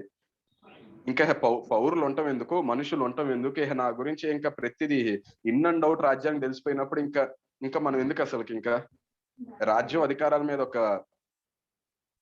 అధికారాలకు అడ్డుకట్ట లేదా అసలుకి? ఇప్పటికే విపరీతమైన ఎంతో అథారిటేరియన్ సొసైటీ స్టేట్ మంది. రాజ్యం కూడా అథారిటేరియన్ రాజ్యం. సమాజం కూడా అథారిటేరియన్ సమాజం మంది. ఇక పూర్తిగా మనకున్న ఈ పాటి గోప్యత కూడా లాగేసుకుంటే ఇంకా మనం ఏం చేయగలం? మనం ఎందుకు ఉన్నట్టు ఇంకా అనేది ఒక ప్రశ్న. దాన్ని ఎలా ఆపాలి అంటే ఇందాక చెప్పుకున్నట్టు ఎడ్వర్డ్ స్నోడెన్ గారు అన్నట్టు టెక్నాలజీ పరంగా మనం ఏం చేయలేం. ఇక మనం ప్రజా మద్దతు కూడగట్టి ప్రభుత్వం మీద ఒత్తిడి తీసుకురావటం. మన రాష్ట్ర ప్రభుత్వాల మీద గాని, ఇప్పుడు మనం ముఖ్యంగా తెలంగాణ ప్రభుత్వాన్ని, ఆంధ్ర ప్రభుత్వాన్ని మీ దగ్గర ఉన్న ఈ డేటాబేస్ మొత్తం ధ్వంసం చేయమని చాలా గట్టిగా డిమాండ్ చేయాలి. అసలు మీ దగ్గర అంత సమాచారం ఎందుకుంది ఒక్కొక్క మనిషి గురించి? ఇరు రాష్ట్రాలు కలిపి కనీసం 10 కోట్ల జనాభా ఉంటది. 10 కోట్ల జనాభాకి సంబంధించి ఎంత సమాచారం ఎందుకుంది మీ దగ్గర అసలు? ఇంత సమాచారంతో మీరేం చేస్తున్నారు? ఇంత సమాచారం దగ్గర పెట్టుకుని అసలుకేంటి పరిస్థితి? అదో డిమాండ్ చేయాలి. ఇంకా ప్రభుత్వం దగ్గర ఒత్తిడి చేసి చట్టాలు తీసుకురావాలి ఇంకా. గోప్యతా చట్టాలు ఏం చెయ్యాలి, ఏం చేయకూడదని చెప్పి. బహుశా అంతకు మించి ఇంకొక మార్గం లేదని చెప్పి నాకనిపిస్తుంది. ఇది దీంతో ముగిస్తానండి. Thank you. Thank you Rohit garu. గోప్యతా చట్టం సంబంధించి భారత ప్రభుత్వ చట్టాలు చెప్తున్నటువంటి విషయాలు, ప్రభుత్వం ఉల్లంఘిస్తున్నటువంటి వ్యవహారాలు చక్కగా చెప్పారు. ఇప్పుడు మన మిత్రులు హెచ్ఆర్ఎఫ్ బాధ్యులు, అమలాపురం ఈస్ట్ గోదావరి బాధ్యులు శ్రీ రాజేష్ గారు మాట్లాడాల్సిందిగా కోరుతున్నాం. రాజేష్, బయట ఇక్కడ సౌండ్ వస్తుందండి.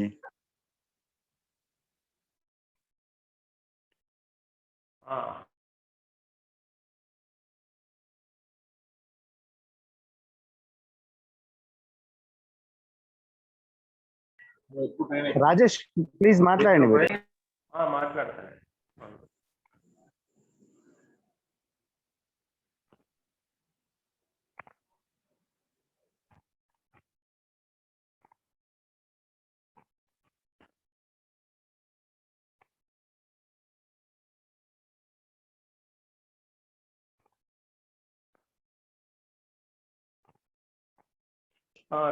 రోహిత్ చాలా విషయాలు ఇప్పుడు జరుగుతున్న వాటి గురించి చెప్పాడు. అయితే నేను మాట్లాడదాం అనుకున్న విషయాలు ఏంటంటే, అసలు మనం ఇక్కడికి ఎలా వచ్చాం, దానికి కొంత బ్యాక్గ్రౌండ్, అసలు ఇదంతా అంటే టెక్నాలజీ ఇక్కడి వరకు ఎలా ఎవాల్వ్ అయింది, అలాంటివి ఒకసారి మీతో షేర్ చేస్తాను. ఇంకా బాగా వినిపించట్లేదు రాజేష్, కొంచెం వాల్యూమ్ పెంచుతారా?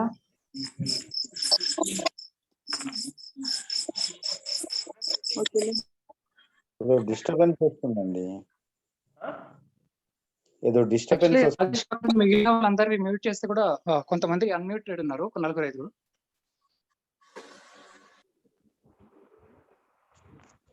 వాళ్ళు ఎవరో చెప్పండి, పేరు చెప్తే వాళ్ళు చేసుకుంటారు కదా.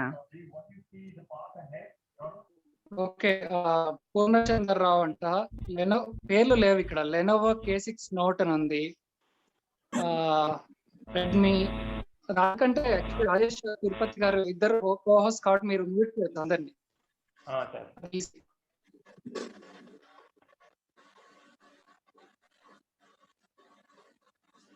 రాజేష్ స్టార్ట్ చేయండి. రాజేష్ 8 అవుతుంది.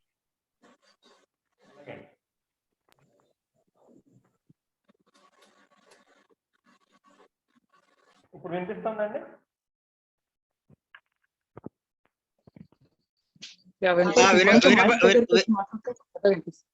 వినబడుతుంది, మాట్లాడు. అదే ఇప్పుడు అసలు ఏ టెక్నాలజీ అయినా ఎలా ఎవాల్వ్ అవుతుందంటే, అప్పటి వరకు ఎటువంటి వ్యవస్థలు నడుస్తున్నాయో దాన్ని రాడికల్ గా మార్చేలాగా ఎవాల్వ్ అవ్వవు. దాన్ని ఆ వ్యవస్థలో ఉన్న అసమానతలు కానీ, లేకపోతే ఎవరు ఆధిపత్యంలో ఉన్నారో వాళ్ళకి ఇంకా ఆధిపత్యం పెరిగేట్టు వెళ్ళే దిశగానే కొత్త టెక్నాలజీలు ఎవాల్వ్ అవుతాయి.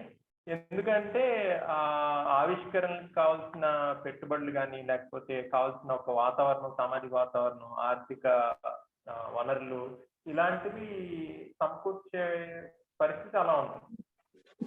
మనం ఉన్న పెట్టుబడిదారీ వ్యవస్థ మరింత ముందుకెళ్ళే ప్రక్రియలో భాగంగానే ఈ టెక్నాలజీలన్నీ ఎవాల్వ్ అయ్యాయి. అవి ఇండస్ట్రియల్ రెవల్యూషన్ నుంచి ఇప్పుడు కొత్తగా వచ్చిన ఈ డిజిటల్, ఇంటర్నెట్, సామాజిక మాధ్యమాలు, ఇవన్నీ కూడా ఇప్పుడు మొదట్లో 1960-70లో అమెరికా, యూరోప్లో కంప్యూటరైజేషన్ ప్రక్రియ మొదలైంది. అప్పటికి రాజకీయ వాతావరణం, దానికి కొంచెం ముందుకెళ్తే రాజకీయ వాతావరణం ఎలా ఉంది, చాలా మార్పులకు లోనయ్యి ప్రజాస్వామ్యాలు కొత్తగా ఫామ్ అవటం, ఒక మోడర్న్ డెమోక్రసీ అంటే నూతన ప్రజాస్వామ్యంలో కొన్ని విలువలతో కూడిన ప్రభుత్వాలు, యంత్రాంగాలు స్థాపించగలమని, అవే మనకి ఉపయోగం అని ఒక బలమైన భావన ఉండేది. ఆ తర్వాత అంటే అప్పటికి ఉన్న బలమైన ఆలోచనలు లిబర్టీ, ఈక్వాలిటీ, ఫ్రాటర్నిటీ, ఇలా సమానత్వం, ప్రతి మనిషికి ఒకే విలువ, ఇలాంటి భావన ఉండేది. 60s లో ఇండస్ట్రియల్ రెవల్యూషన్ బాగా ఎక్కువైన తర్వాత ఈ కంప్యూటరైజేషన్ మొదలైనప్పుడు దాని మోటో ఏంటంటే మీరు ప్రొడక్టివిటీ పెంచుకోండి, ఎఫిషియన్సీ పెంచుకోండి, దాని ద్వారా లాభాలు పెంచుకోండి. పెద్ద పెద్ద కంపెనీలకు కానీ, అప్పటికే ఉన్న వ్యాపారాలకు కానీ. ఆ క్రమంలో కంప్యూటరైజేషన్ అయినప్పుడు ఇవన్నీ అప్పటి నుంచి 70s నుంచే షోషానా జుబాఫ్ అని ఒక రీసెర్చ్ స్కాలర్, ఆవిడ US లో ఉంటారు. ఆవిడ ఈ విషయాలు రీసెర్చ్ చేసి అప్పటి నుంచే వాటిని గమనించడం మొదలు పెట్టారు. ఆవిడ చెప్పిన విషయాలు ఏంటంటే 1978 నుంచి ఆవిడ ఫాలో అవుతున్నారు. ఆవిడ అన్న విషయాలు ఏంటంటే, ఇప్పుడు మనందరం గూగుల్ అప్పటి నుంచి మొదలెట్టినప్పుడు ఆవిడ కంప్యూటరైజేషన్ కి హెల్ప్ చేసే ప్రక్రియలో పనిచేశారు. ఆవిడ గమనించిన ఏంటంటే, ఈ కంప్యూటరైజేషన్ అంతా అయినప్పుడు లాభాలు ఎప్పుడు వస్తాయి, ఎలా వస్తాయి, ఇంకా ఏం చేయొచ్చు దీని గురించి అన్న డైరెక్షన్ లో రీసెర్చ్ ఎక్కువ నడిచేది.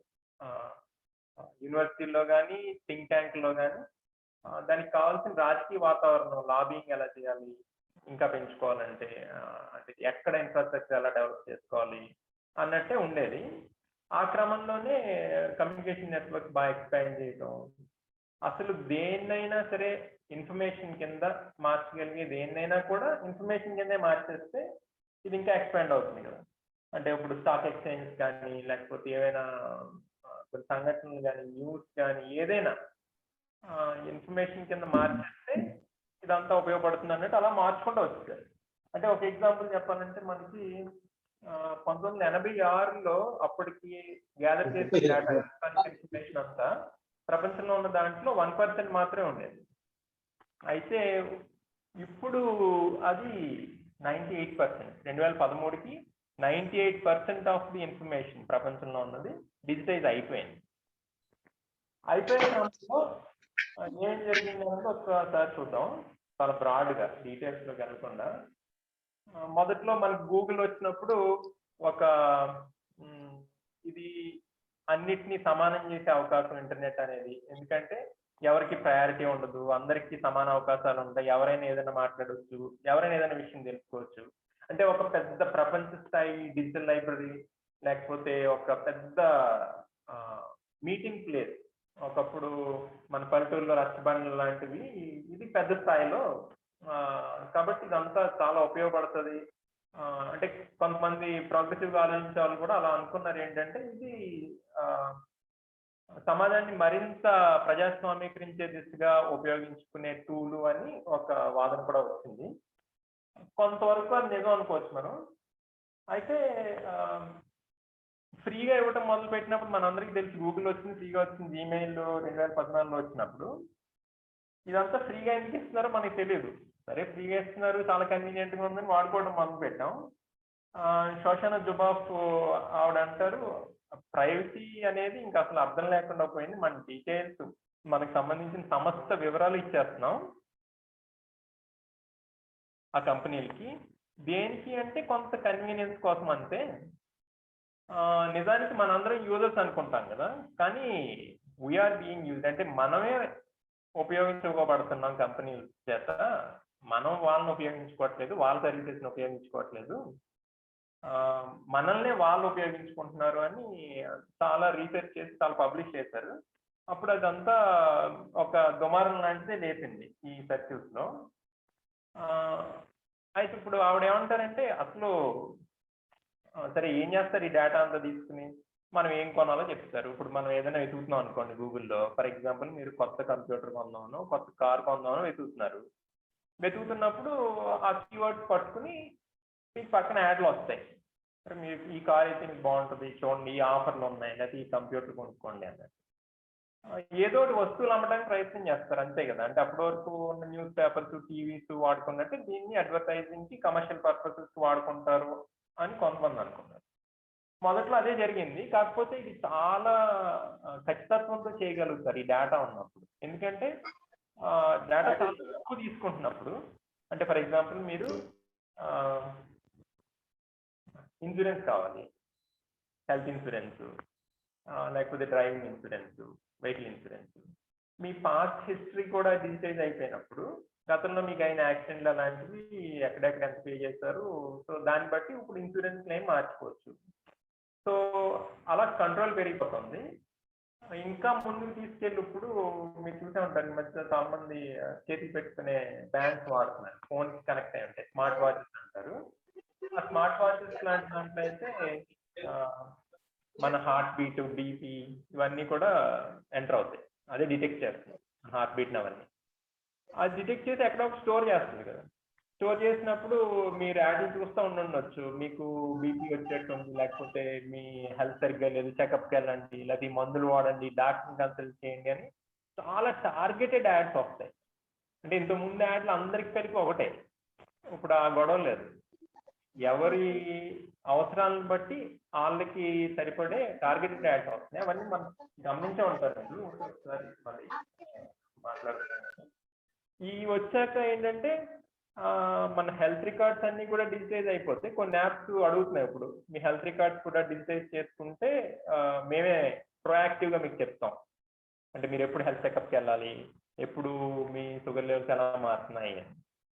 ఇది ఈ బయోసెన్సర్స్ ఇవి పెరిగిన తర్వాత ఇది ఇంకా ముందుకెళ్తుంది. ఇప్పుడు మీకు చాలా మంది తెలిసే ఉంటుంది, షుగర్ ఉన్న వాళ్ళు చాలా మంది ఇన్సులిన్ చేసుకుంటారు ఇంజక్షన్తో. ఇప్పుడు కొత్తగా ఒకటి వచ్చింది, ప్యాచ్ ఒకటి, ఒక చిన్న స్టిక్కర్ లా ఉంటుంది అది. అది దాంట్లో దాన్ని డిజిటల్ గా కంట్రోల్ చేయొచ్చు. మన డోసేజ్ అదంతా కంట్రోల్ చేసి చేసుకుంటే మన షుగర్ లెవెల్ మారినప్పుడు దానికి అదే గమనించి నాకే ఇచ్చిపోతాను. దానికి అదే గమనించి ఇన్సులిన్ డోస్ మారుస్తూ ఉంటుంది. చాలా కన్వీనియంట్ గా అనిపిస్తుంది మనకి, సో చాలా మంది తీసుకుంటారు. కానీ డేటా అంతా అలా స్టోర్ అవుతా ఉంది ఎక్కడొక్కడ. సో కంపెనీలకి ఎవరికి కావాల్సిన వాళ్ళకి వాడుకోవచ్చు. అంటే మన డేటా ఫ్రీగా మనకి సర్వీస్ ఇస్తున్నారు అనుకుంటున్నాం, కానీ ఈ డేటా తీసుకుని వాళ్ళు బిజినెస్ చేసుకుంటున్నారు. అదంతా ఇప్పటికి మన అందరికీ అర్థమైపోయిన విషయం. మొదట్లో గూగుల్, ఫేస్బుక్ వాళ్ళు వచ్చినప్పుడు అసలు వాళ్ళు అన్నది ఏంటంటే, గూగుల్ ఆయన అయితే అసలు మీరు ప్రైవసీ గురించి అలా గొడవ మొదలైనప్పుడు, ప్రైవసీ గురించి అంత గొడవ చేస్తున్నప్పుడు మీరు ఏ విషయమైనా దాచుకోవాలి నలుగురు దగ్గర నుంచి అంటే అసలు ఆ పనే చేయకూడదు కదా. ఎరిక్ స్మిత్ అని గూగుల్ ఫౌండర్స్ లో అని ఆయన అనేవాడు. జుకర్బర్గ్ ఇప్పుడు ఫేస్బుక్ CEO అయితే privacy is no longer a social norm. అంటే ప్రైవసీ అనేది ఇక ఎంత మాత్రము ఒక సోషల్ గా మనకు అందుబాటులో ఉండే విషయం కాదు, ఇంకా దాన్ని అలాగే చూడాలి అని అప్పుడు మాట్లాడారు ఈ గొడవ మొదలైన కొత్తలో. అయితే జోబా ఫ్లాట్ ఏమంటారంటే, అసలు నువ్వు ఏమీ ఎవరికి తెలియకుండా అన్ని ఓపెన్ లో ఉండే మనుషులు ఎవరు ఉండరు. ఒకవేళ అలా ఉంటే వాళ్ళకి అసలు అస్తిత్వమే లేనట్టు. ఇదంతా మారాలి అన్నారు. కొంతవరకు డేటా ప్రొటెక్షన్ లాస్ అప్పుడు మొదలైంది. అదంతా ఒక ఎత్తు. అసలు దీన్ని ఎలా కంట్రోల్ చేయొచ్చు, లాస్ ఎలా ఉన్నాయని చివరిలో చెప్తాను. ఈ డేటా ఎవరి దగ్గరైనా ఉండటంతో వాళ్ళు మనల్ని ఎలా మార్చగలరు. ఇప్పటివరకు ఏమనుకుంటున్నాం అంటే కమర్షియల్గా వాళ్ళు ఏదో అమ్మగలరు మనకి అన్నట్టు అనుకుంటున్నాం. కానీ నిజానికి అంతేకాదు, వాళ్ళు చాలా చేయగలరు.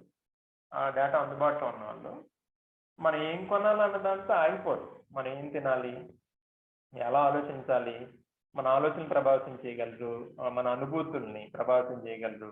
అలాగే జీవితం పట్ల మనకున్న ప్రాపంచిక దృక్పథాన్ని, ఒక తాత్విక దృక్పథాన్ని కూడా చాలా స్థాయిలో ప్రభావితం చేయగలరు.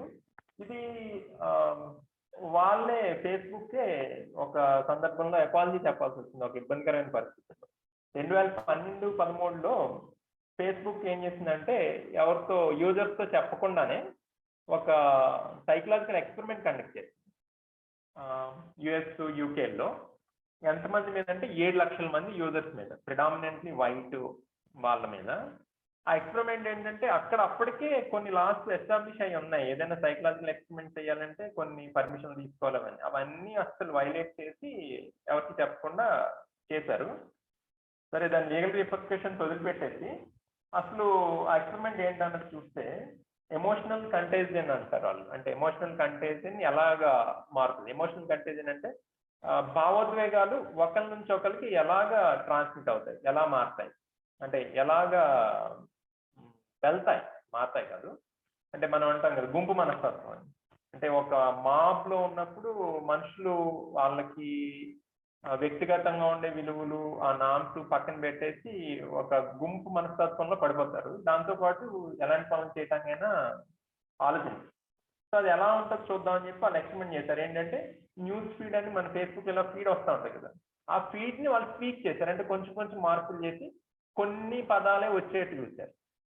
అంటే ఇప్పుడు ఒక సర్టెన్ ఫీడ్ లో ఎక్కువగా కోపము, లేకపోతే ఒక పర్టిక్యులర్ గ్రూప్, రేషియల్ గ్రూప్ మీద ద్వేషం ఉండే పదాలే ఉండేట్టు చూశారు. వెంటనే కామెంట్స్ లో ఆటోమేటిక్ గా మళ్ళీ అదే రిఫ్లెక్ట్ అవడం మొదలైంది. అంటే ఆ పైన వచ్చిన విద్వేషపూరిత భావాలే మళ్ళీ కింద కామెంట్స్ లో రావటం మొదలుపెట్టింది. సో వాళ్ళకి చాలా ఈజీగా దీంతో మ్యానిపులేట్ చేయొచ్చు అని వాళ్ళకి అర్థమైంది.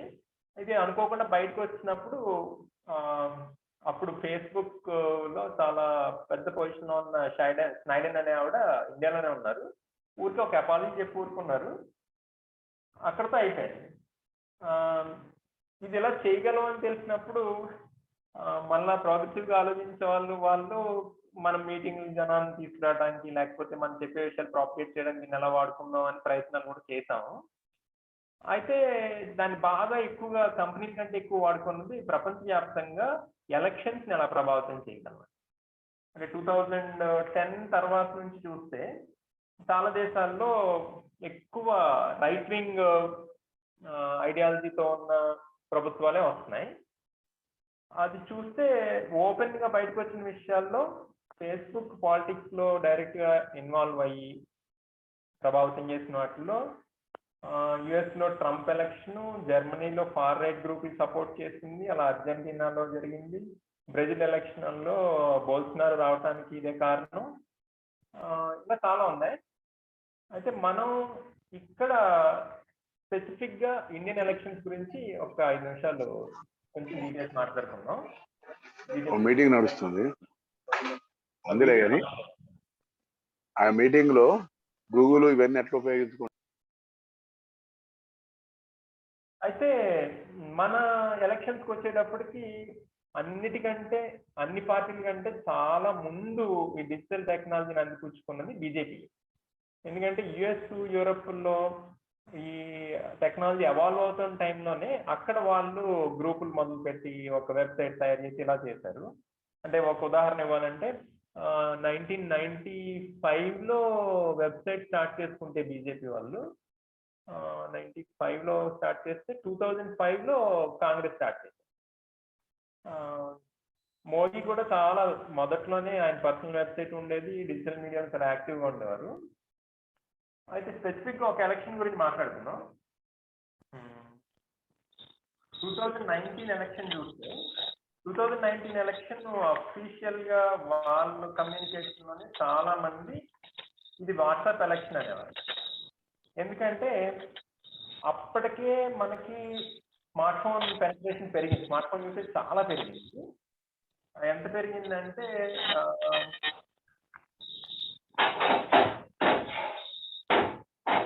90 కోట్ల మంది ఎలిజిబుల్ ఓటర్స్ ఉంటే 50 కోట్ల స్మార్ట్ ఫోన్లు ఉన్నాయి 2019. 90 కోట్ల మంది ఎలిజిబుల్ ఓటర్స్ ఉంటే 50 కోట్ల స్మార్ట్ ఫోన్లు ఉన్నాయి 2019కి. అప్పటికున్న పోలింగ్ స్టేషన్లు 9,27,000 ఉన్నాయి. బీజేపీ ప్రతి పోలింగ్ స్టేషన్ కి 3 వాట్సాప్ గ్రూపులు క్రియేట్ చేసింది వాళ్ళ ఐటీ సెల్లో. ప్రతి పోలింగ్ స్టేషన్ కి 3 వాట్సాప్ గ్రూపులు. ఇంకా ఇప్పుడు వాట్సాప్ గ్రూపుల్లో అయితే ఈ కోవిడ్ వచ్చాక మనకి కొన్ని రెగ్యులేషన్స్ ఉన్నాయి. 5 కంటే ఎక్కువ మంది ఫార్వర్డ్ చేయకూడదు, ఒకవేళ ఏదైనా మెసేజ్ ఎక్కువగా ఫార్వర్డ్ చేస్తుంటే అది ఫ్రీక్వెంట్లీ ఫార్వర్డ్ అని ఒక ట్యాగ్ రావటం, ఇవన్నీ. అప్పటికి అవేం లేవు, అన్లిమిటెడ్గా ఫార్వర్డ్ చేసుకోవచ్చు. ఆ టైంలో వాళ్ళు దగ్గర 30 లక్షల వాట్సాప్ గ్రూపులు క్రియేట్ చేశారు 2019 ఎలక్షన్.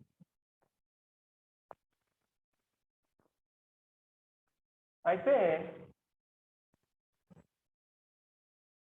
వాళ్ళు మొదలుపెట్టింది ఎలా అంటే వాట్సాప్ గ్రూపులు క్రియేట్ చేసిన కంటెంట్ ఎలాంటిది ఇవ్వాలి. మనకి పరంజయ్ గుహ ఠాకూర్ అనే ఒక senior journalist the real face of Facebook in India అని ఒక బుక్ రాశారు, మనం చదివి ఉంటారు కొంతమంది. అందులో ఆయన అంటారు ఫేస్బుక్ కూడా బయాస్ గానే వ్యవహరించింది అని. అది ఎలాగో ఒకసారి చూద్దాం. అంటే ఏదైనా ఒక ట్విట్టర్లో కానీ ఫేస్బుక్లో కానీ రెండు కూడా బయాస్ గానే వ్యవహరించినాయి అని. ఏదైనా ఒక విషయం గురించి ఎవరైనా మాట్లాడినప్పుడు, ఫర్ ఎగ్జాంపుల్ హెచ్ఆర్ఎఫ్ ఒక స్టేట్మెంట్ ఇచ్చింది, కాశ్మీర్లో 317 రద్దు చేయడం అన్యాయం, చట్ట వ్యతిరేకం, రాజ్యాంగ వ్యతిరేకం అని చెప్పి. అది ఎవరైనా అబ్జెక్ట్ చేసి ఇది మనోభావాలని భంగపరిచేలా ఉంది, కించపరిచేలా ఉంది, లేకపోతే ప్రభుత్వానికి వ్యతిరేకంగా ఉంది అంటే అలాంటి ట్వీట్లు లేకపోతే ఫేస్బుక్లో అలాంటి పోస్టులు ఎలక్షన్ టైంలో కూడా రెచ్చగొట్టేలా ఉన్నాయి, విద్వేషాలను అనగానే తీసేవారు. అయితే అది సెలెక్టివ్గా చేశారు. అంటే జర్నలిస్టులు, యాక్టివిస్టులు పెట్టిన ట్వీట్లు, ఫేస్బుక్ పోస్టులనేమో వెంటనే తీసేవారు, అవి అలా లేకపోయినా. అదే బీజేపీ ఐటీ సెల్ నుంచి వచ్చినవి మాత్రం అలా తీసేవారు సార్. ఇది మనం క్వశ్చన్ చేయడానికి, దాన్ని చూడటానికి ఏం చేయలేము, ఎందుకంటే అదంతా వాళ్ళ అల్గారిథమ్స్, వాళ్ళ ఆర్కిటెక్చర్ ఏదో ఉందంటారు, అవన్నీ ఎగ్జామిన్ చేయలేము, అవన్నీ ఓపెన్ కూడా కాదు. ఇందాక రోహిత్ చెప్పినట్టు ఆ టెక్నికల్ ఇష్యూస్ లోకి వెళ్ళి మనం ఏం చేయలేం. అయితే మళ్ళీ జర్నలిస్టులు ఇలా మాది అన్యాయంగా చేశారు అని మళ్ళీ వేరే వాళ్ళతో ఒక క్యాంపెయిన్ మొదలు పెట్టినప్పుడు అవి రీస్టోర్ చేయడం నెమ్మదిగా జరిగింది.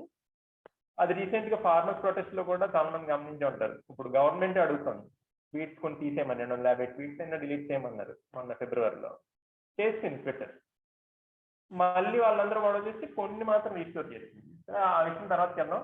ఇంకా ఎలక్షన్కి వస్తే, ఎలక్షన్ లో బీజేపీ ప్రాపగండా ఎలా నడిపించిందంటే, మన ప్రైమ్ మినిస్టర్ కొన్ని వేల మందిని ఫాలో అవుతారు, కొన్ని కోట్ల మంది ఆయన్ని ఫాలో అవుతారు. ఇప్పుడు 2 ప్లాట్ఫామ్స్ గురించి, ఫేస్బుక్, ట్విట్టర్ ఒక రకం, వాట్సాప్, టెలిగ్రామ్ అవన్నీ ఒక రకం, అవి ఎన్క్రిప్టెడ్. ఇదేమో Facebook, Twitter main stream social media అనుకోవచ్చు. అందులో ప్రైమ్ మినిస్టర్ ఏదో ట్వీట్ చేస్తారు, అది వెంటనే అక్కడ నుంచి వాట్సాప్ గ్రూపులకి వెళ్తుంది. ఆ వాట్సాప్ గ్రూపుల నుంచి అలా సర్క్యులేట్ అవుతుంది. ఇప్పుడు దీంట్లో అది ఒక డైరెక్షన్, అంటే ఫీడ్బ్యాక్ లూప్స్ అంటారు.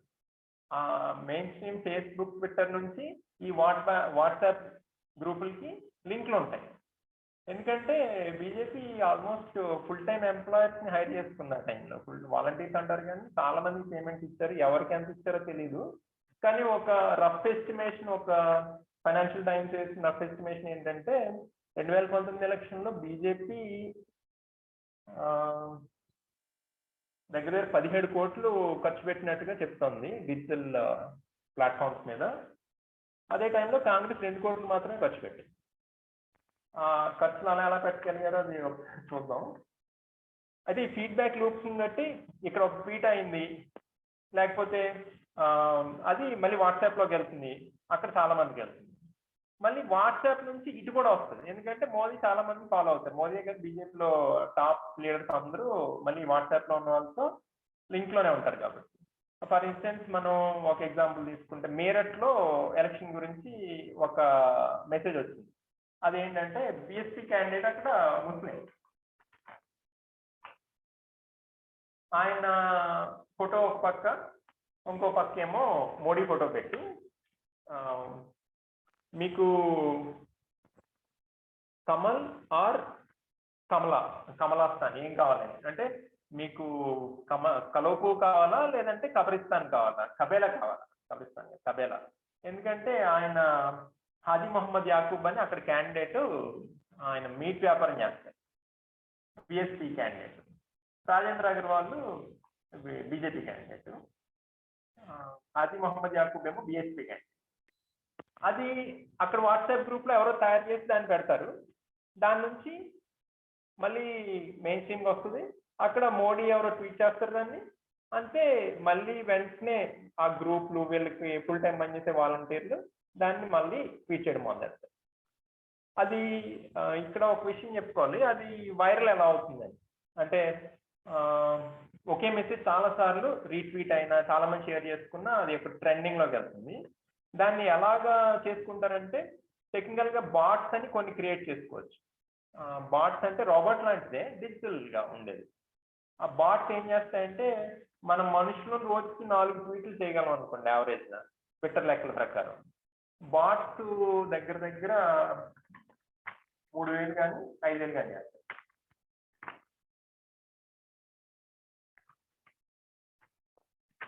అయితే ఆ బాట్స్ ని మీలో చాలా మంది ఆన్లైన్ బ్యాంకింగ్ వాడినప్పుడు ఒక చాట్ బాక్స్ వస్తుంది చూడండి, దాంట్లో మీరు ఏదైనా టైప్ చేస్తే మీకు ఇన్ఫర్మేషన్ వస్తుంది మళ్ళీ వెంటనే. అంటే అకౌంట్ లో బ్యాలెన్స్ ఎంత, లేకపోతే అకౌంట్ ఓపెన్ చేయడానికి ఏం చేయాలని మీరు టైప్ చేయగానే అది బాటే, అంటే ఒక ఆటోమేటెడ్ రెస్పాన్సివ్ సిస్టమ్ అన్నమాట.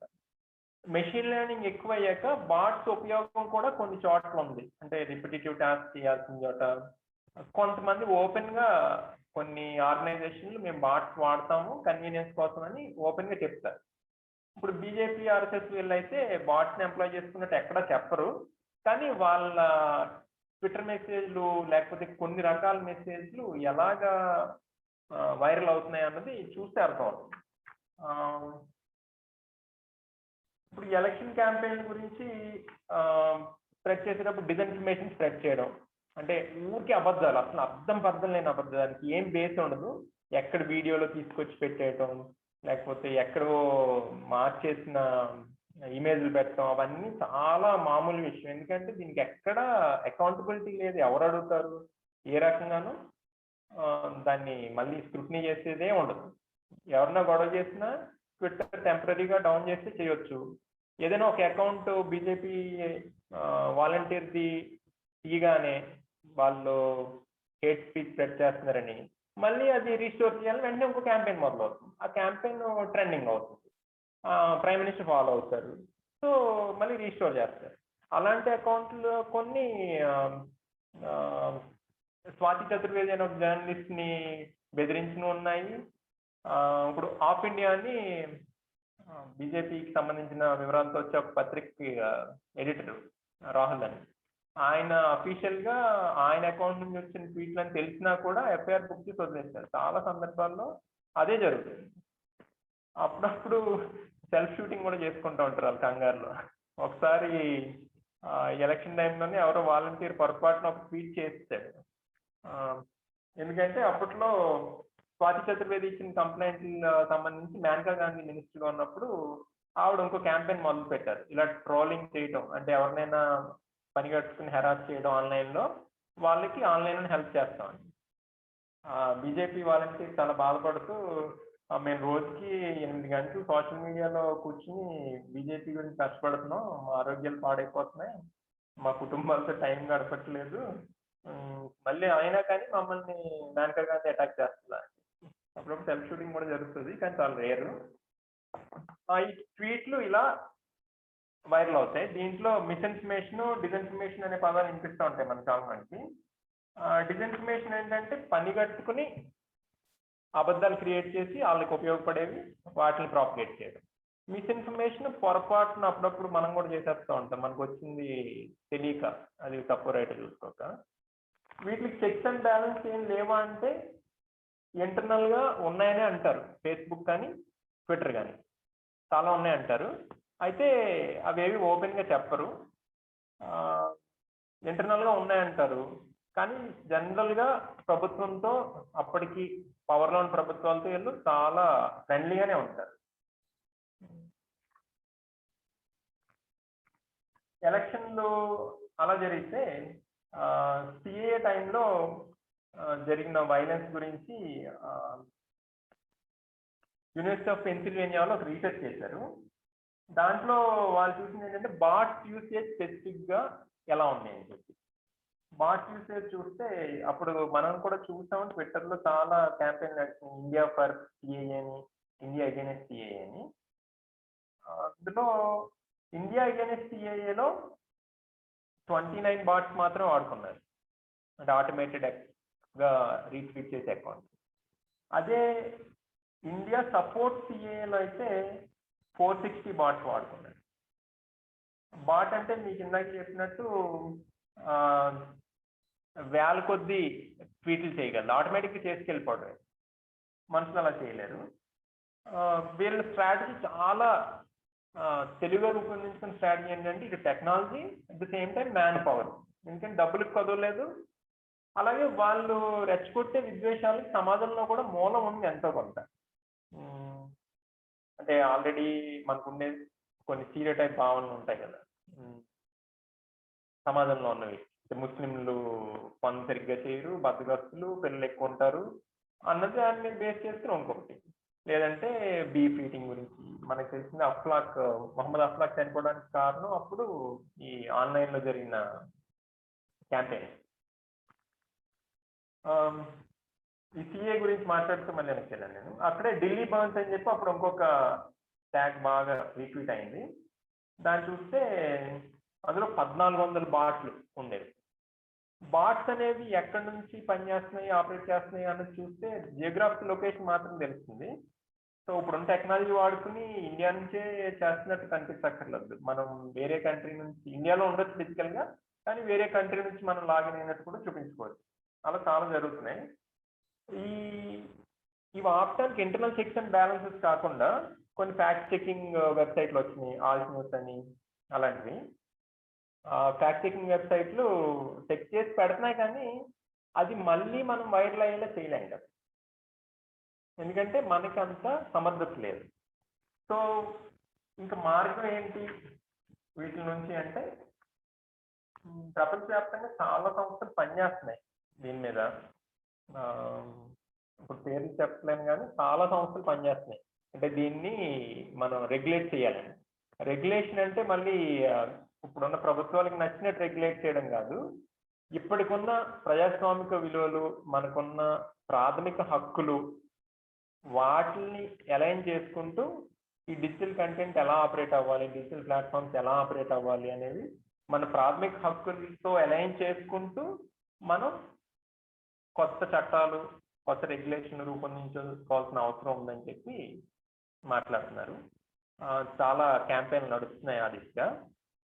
యుఎస్లో అయితే లాస్ట్ ఎలక్షన్లో, గత ట్రంప్ ఓడిపోయిన ఎలక్షన్లో అయితే సీసా అని ఒక ఇండిపెండెంట్ ఏజెన్సీ, అంటే ఎలక్షన్ కమిషన్కి సపోర్టే కానీ ఇండిపెండెంట్గా కంప్యూటర్ ఇంటిగ్రేటెడ్ సెక్యూరిటీ ఏజెన్సీ అని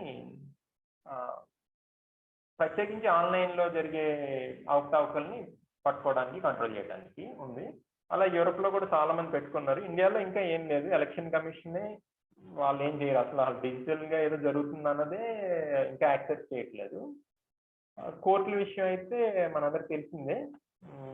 మన కోర్టులో ఆల్మోస్ట్ మధ్యయుగాల్లో ఉన్నాయి. ఇంకా టెక్నాలజీ విషయంలోకి వస్తే అయితే జడ్జిమెంట్లు వాళ్ళు ఇచ్చినవి పట్టించుకోవాలి, కానీ టెక్నాలజీ విషయంలో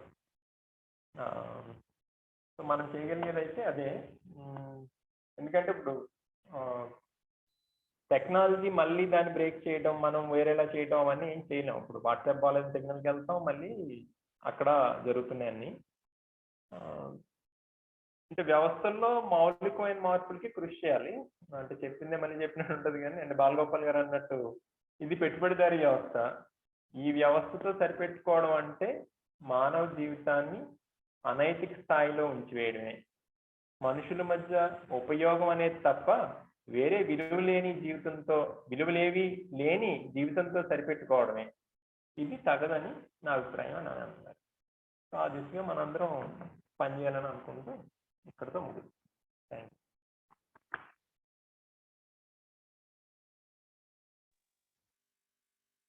అహ్మద్ గారు, అహ్మద్ గారు, ప్రైవసీ సార్, ఈరోజు ప్రైవసీ హక్కు, డిజిటల్ నిరంకుశత్వం, ప్రైవసీ హక్కుపై కేంద్రమైనటువంటి దుర్మార్గమైనటువంటి దాడి ఉల్లంఘనలు చేస్తుంది. దీన్ని ఎట్లా దుర్వినియోగం చేస్తుంది? ప్రజల పట్ల నిరంకుశత్వాన్ని పోలీస్ వ్యవస్థ, మిలిటరీ వ్యవస్థనే కాకుండా చివరకు టెక్నాలజీ వ్యవస్థ ద్వారా కూడా నిరంకుశత్వాన్ని పోషిస్తూ ఈరోజు చాలా రకాల హక్కుల కార్యకర్తల్ని, అలాగే అణచివేసేందుకు తీవ్రమైనటువంటి నిర్బంధాన్ని ప్రయోగిస్తున్నటువంటి సందర్భం చూస్తున్నాం. భీమా కోరేగాం ఇన్సిడెంట్ నుంచి కశ్మీర్ పోరాటం వరకు, ఈశాన్య రాష్ట్రాల్లో జరుగుతున్నటువంటి ఉద్యమాల వరకు ప్రభుత్వం డిజిటల్ నిరంకుశత్వాన్ని అవలంబిస్తూ హక్కుల కార్యకర్తల పట్ల కేసులు నమోదు చేస్తూ అన్ని ఏళ్ల తరబడి జైల్లో చేస్తుంది. ఆ క్రమంలో స్కాన్ స్వామి లాంటి హక్కుల కార్యకర్తలు చనిపోవడం కూడా. అయితే రోహిత్ గారు అన్నట్టు ఆర్టికల్ 21 ప్రకారం ఫండమెంటల్ రైట్స్ ని, ప్రాథమిక హక్కుల్ని పూర్తిగా లేకుండా చేసే ఈ కుట్రల్ని మనం ఖండించాల్సిన అవసరం ఉంది. ఈ విషయం పట్ల ఇద్దరు వక్తలు రాజేష్, రోహిత్ గారు చక్కటి తమ సందేశాన్ని ఇచ్చారు. వారికి ధన్యవాదాలు తెలియజేస్తున్నాం. తదుపరి ఎవరైనా వారికి ఏమైనా సందేహాలు ఉంటే చర్చించాల్సి కోరుతున్నాం.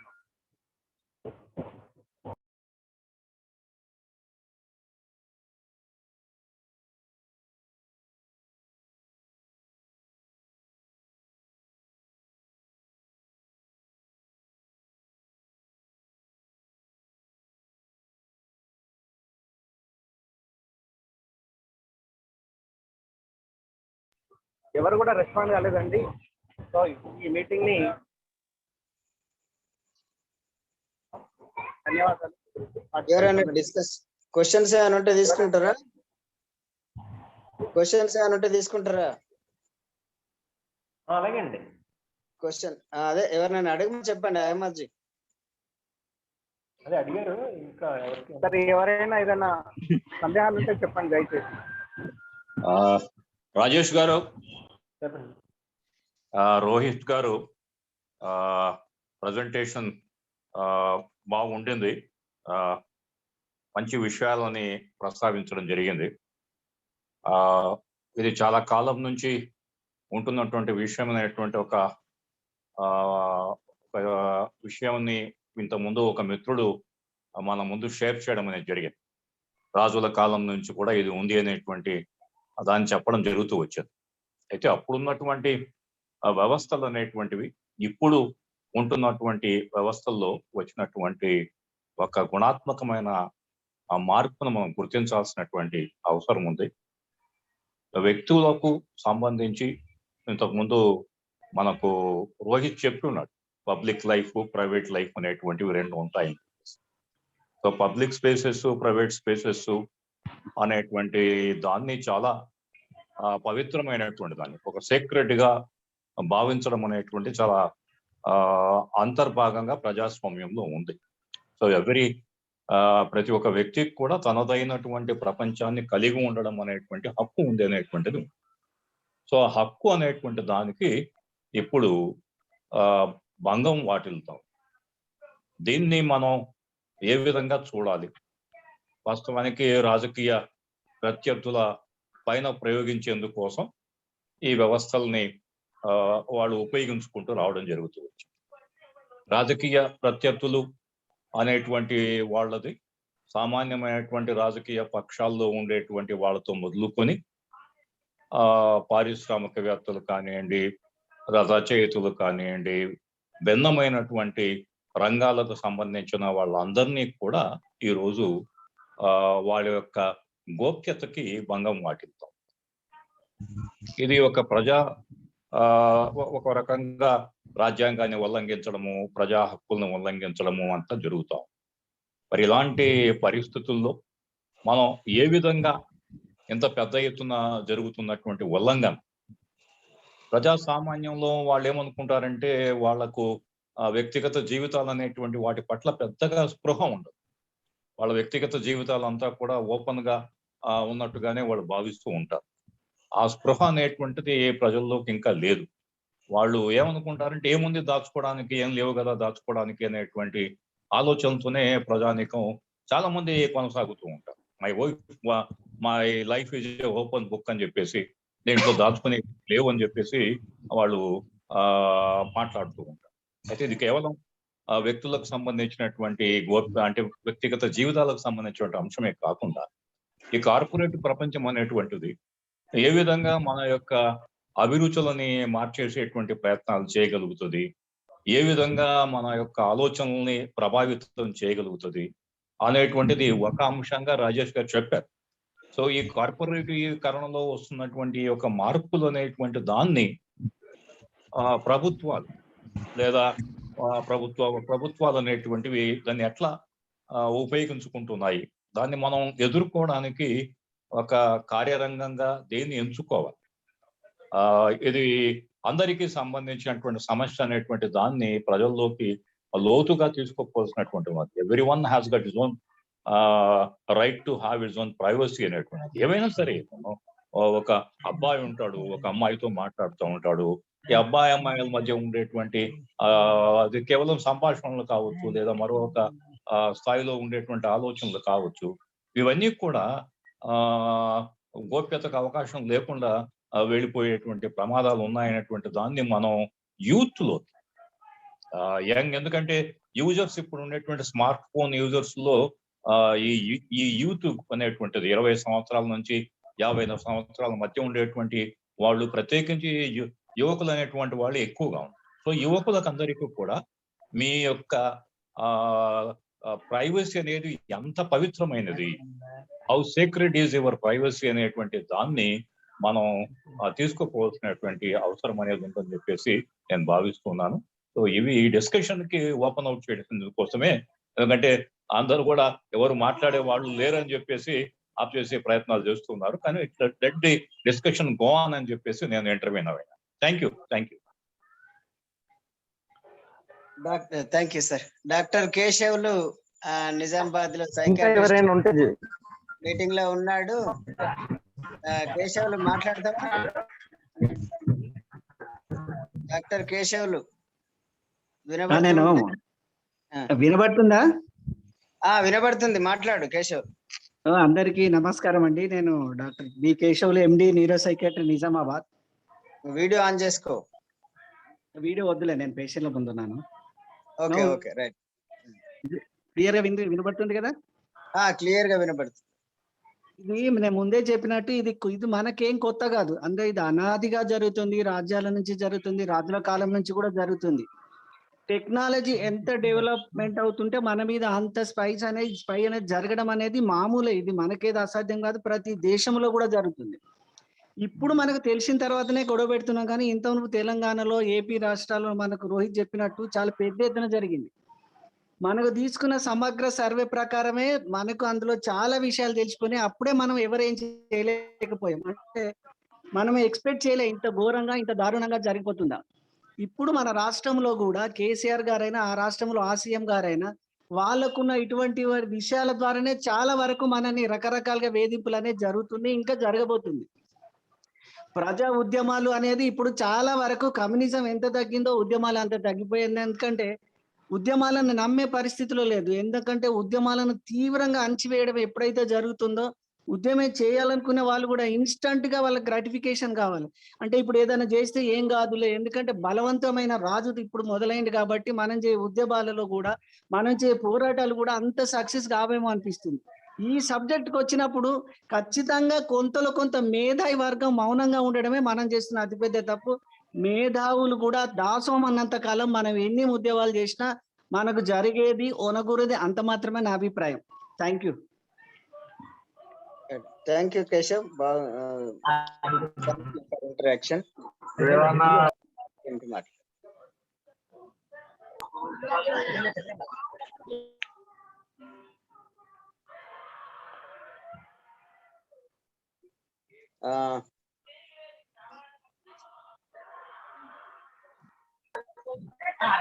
దిలీప్ ఉన్నాడు. దిలీప్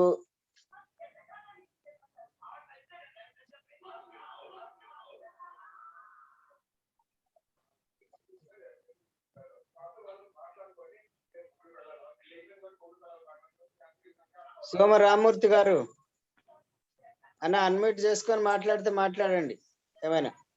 సార్ సోమ రామూర్తి గారు అన్మ్యూట్ చేసుకొని ఏమైనా మాట్లాడితే మాట్లాడు. సార్ మెట్టు రవీందర్ సారు వరంగల్ వాస్తవ్యులు మీటింగ్ లో ఉన్నారు సార్, ఏమైనా మాట్లాడతారా అన్మ్యూట్ చేసుకొని? తిరుపతి సార్. Sir sir